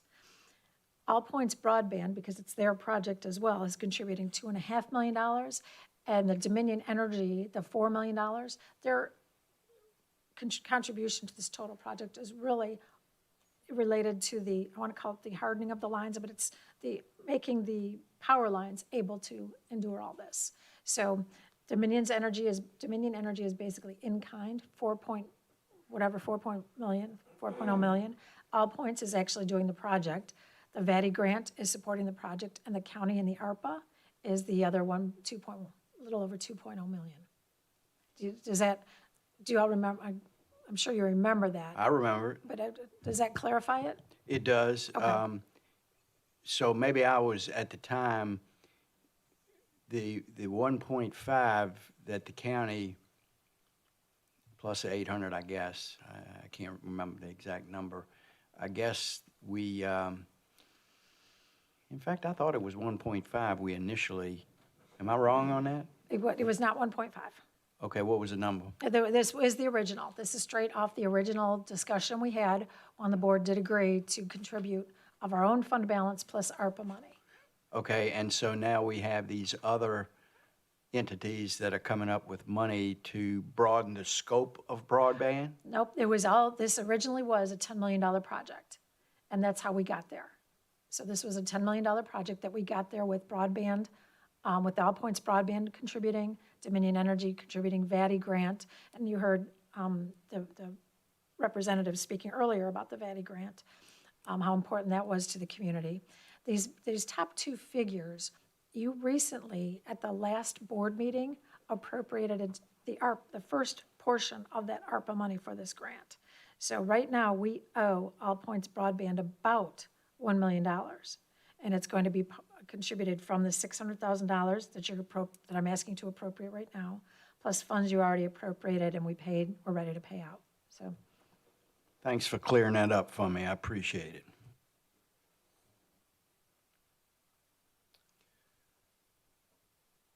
All right, Mr. Jesse made the motion and Mr. Williams seconded. Any further discussion? Roll call, please. yes. Mr. Williams, Yes. Mr. Harris, Yes. Mr. Jesse, Yes. Mr. Kimbrough, Yes. Motion carries. thank you. And we have one more. Yes, the next one is the appropriation of, let me pull it up so we can watch it. Eileen Cole of the Sheriff's Department has worked with ARPA of the state. It's the federal, this is particular, let me start over. This is a Virginia grant for the federal ARPA money, specifically for law enforcement equipment. The purpose of the grant is to reduce violent crime and gun violence, which has been proven to have increased recently due to the pandemic. So this particular fund if you applied for it, the county was eligible for up to $201,000. The various items that they will be getting include 2 patrol vehicles, 1 unmarked vehicles, surveillance cameras, the vests, several guns, and live scan, which is a fingerprinting system for over at the, it's not called the jail, the jail. So that's what they're purchasing with this. And again, this is all 100% Virginia grant out of the ARPA funds. So I just look for approval of this budget amendment. Quick question. The 2 patrol vehicles, we typically lease those vehicles. Is that the way where this is going to happen, or is this something entirely different? They are planning to purchase all these vehicles outright. Right. Okay, then give me some knowledge on, does that mean we can carry 2 less leased cars? No, we still plan to lease 3. These would be in addition to. They had expressed previously a need for this, Right. for more vehicles. So I think when they did their budget, they were counting on getting this ARPA grant or another grant to help supplement their need for vehicles. Okay, and is that with the anticipation of the new people coming out of training that he's looking to add to that? Just curious. I think it's in anticipation of trying to retire older mileage vehicles earlier than we had planned. We're trying to take advantage of, and maybe that's the wrong way to put it, but we're trying to utilize as much as practical this program that Enterprise has us on, where we can sell some of these old cars, make money back, so we can put towards modernizing the fleet. Wonderful. Yeah. Okay. So I think that's the intent. And, Okay. Bushy and I talked about it several months ago, and I said, hey, man, if you get the grant, let's rock and roll. Right, and with this grant, because it has to be expended in a certain period of time, you couldn't use it for lease purchase. When I did read the ARPA grant, and you could only spend it for 2 years, so that would only be a portion of those vehicles, as opposed to purchasing the vehicles outright. Okay. Well, I would just say, Mr. Chairman, if Eileen continues to get grants like this, we're gonna need to buy her a statue, because she has brought in a lot of money through these grants. She's very impressive. I'll make the motion to approve 2023-39. I'll second it. Motion by Mr. Harris, second by Mr. Jesse. Any more discussion? Roll call, please. Aye. Sorry, Mr. Harris, Mr. Jesse, Aye. Mr. Williams, All right. Mr. Kimbrough. Aye. Thank you. Motion carries. Next, staff report is in your packet on pages 200 through 203. I've got a couple of quick things, and I know we're crunched for time, so I'll be very brief. As of May 25th, a day that I'm going to ask the county to remember is the day the water meter stopped spinning. Evidently, it's a momentous day in our history, and we probably should celebrate it next year. The water leak stopped. We have completed the installation of the water lines to this building, the Woodward building, and to our little extension, I'll call it the extension officer of the old jail, next door. Total project cost ended up being $23,200 and some odd dollars. They finished it on May 25th, with the exception of the concrete work, which we're letting everything settle out there, and we'll probably have them back when they're, it's mutually convenient to get the concrete work done. So I'm very happy to see that finished. The elevator shaft is now stabilized, and all is well on that front. It has been quite some time since we've seen that water meter not spin. And I think the town will appreciate this because they deal with water customers all the time. We've had some preliminary contact with Aqua officials, and from what Dwayne heard them say, we're probably not going to have to pay a water bill for quite some time because we've got that much of a credit built up. And we'll have more to report on that with specifics probably next month. Reminding the board, Sunday, June 11th, we have Senator Mark Warner coming in to help us celebrate Kevin and the broadband authorities, and I guess a county's success on the VITA grant and the distribution of broadband internet. So he'll be in to celebrate that with us briefly at the Free Shade Community Center. If you can come, please do.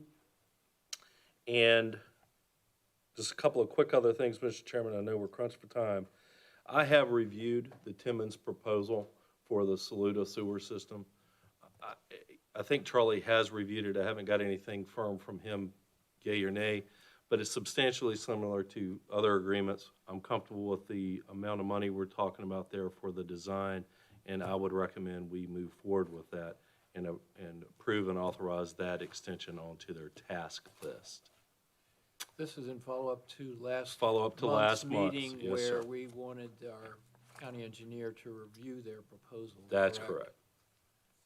So, do we need to take a vote on approving I would like this now that it authorization. has been reviewed? Yes, sir. And I would just- like authorization to sign it, or you can sign it. And the engineer's recommendation was, Oh, we didn't get an engineer's recommendation. I think he has reviewed it. I think, I can't speak for him, but I think he's fine. And I think him and Ken plan to have a lunch to discuss the sewer project as a whole this Friday. okay, we don't have a reference document in this packet to Yep, approve. it's Oh, we behind do? it's in the. Yes, sir, it should Under be my page report. 205. It's the same exhibit you had last month. Oh, Yeah, gotcha, it's gotcha, 205, okay. 205. Can you turn it to 205, Anne Marie, please?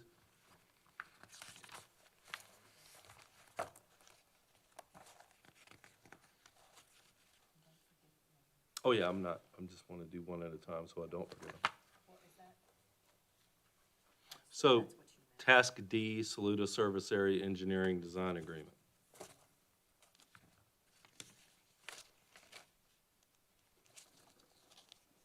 Motion to approve the engineer and design Task D Saluda Service Area. I'll second it. Motion by Mr. Harris, second by Mr. Jesse. Any discussion? They've got it right there. Roll call, please.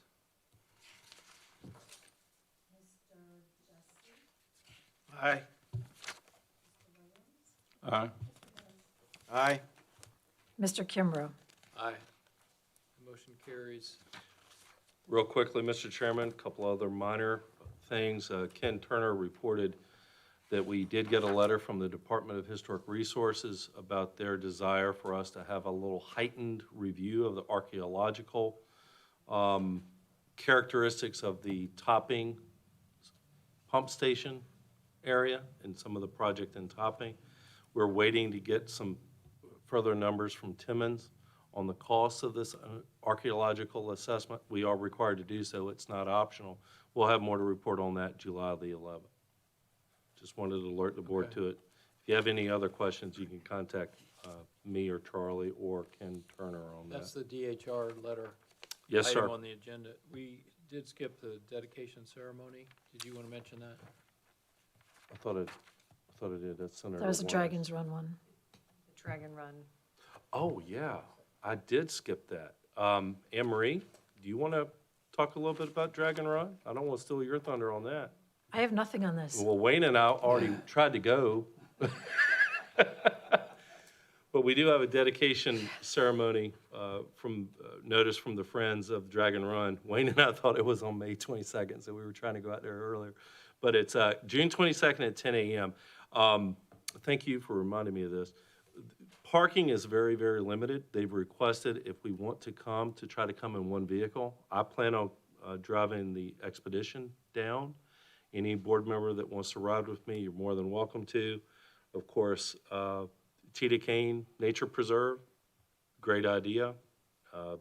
You know, it's kind of a staple to the Friends of Dragon Run.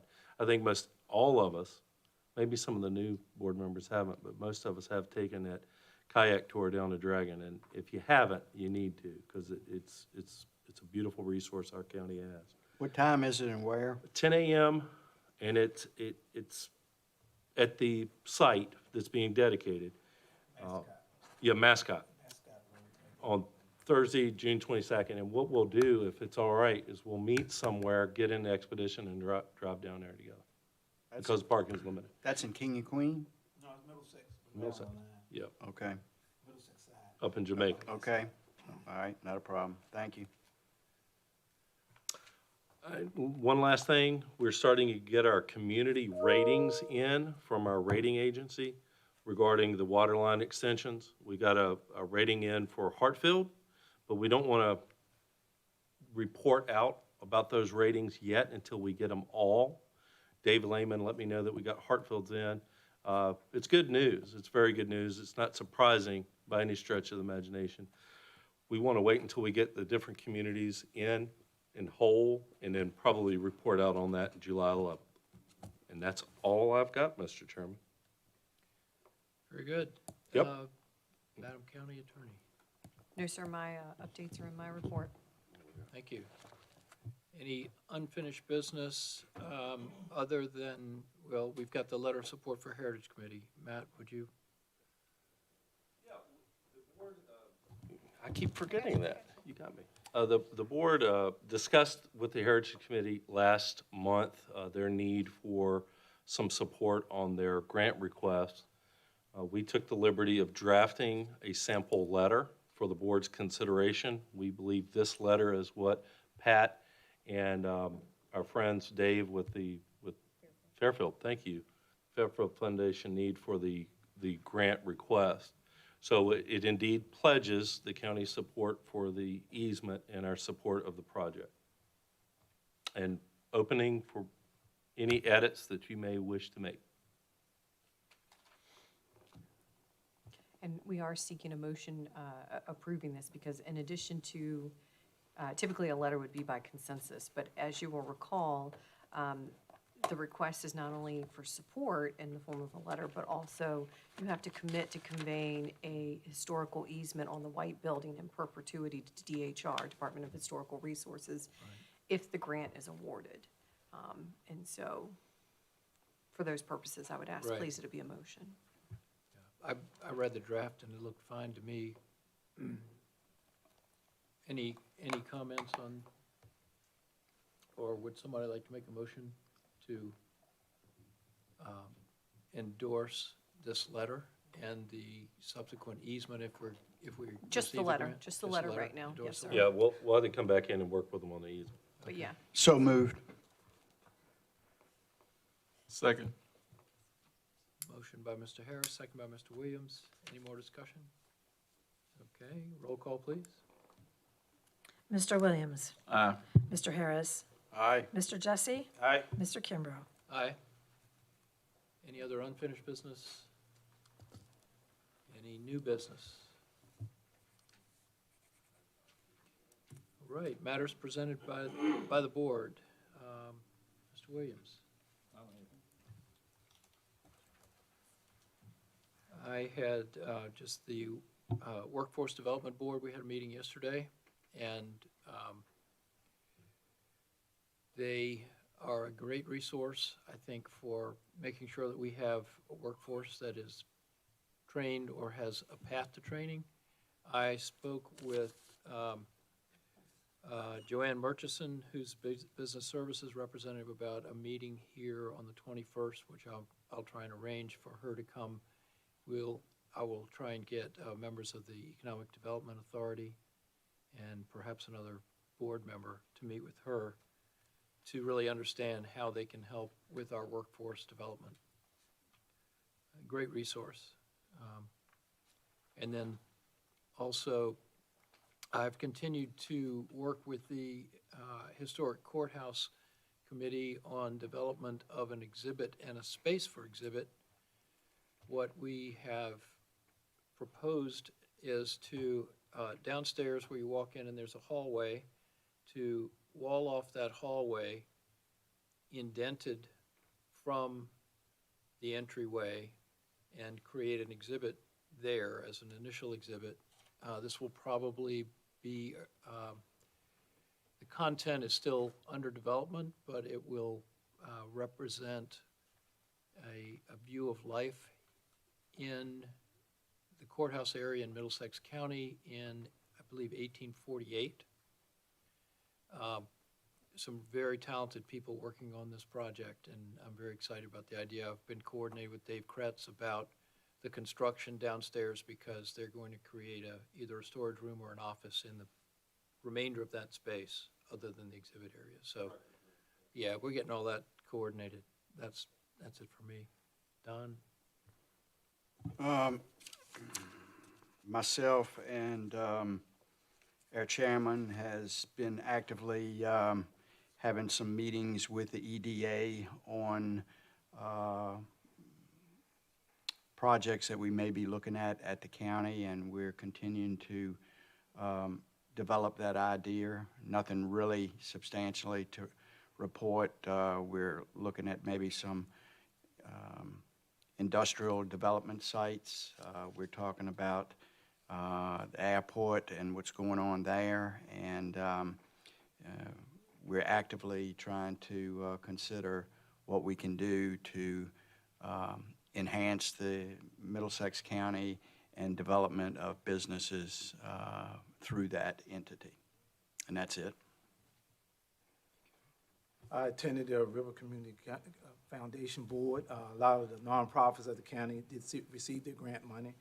Also attended the Oyster Festival Foundation and also the PDC that also talked about dredging. And that was about all the meetings that I attended this month. All right, I will open the floor for an additional public comment period. Floor is now open. Would anyone in the audience like to address the board? This is not to do with the 7 o'clock meeting. This is an incredibly well-timed ending to the 3:30 meeting. We were rushing. Not seeing anyone who wishes to address the board, I'll close the public comment period. And we'll have a 30-second recess before our 7 o'clock meeting.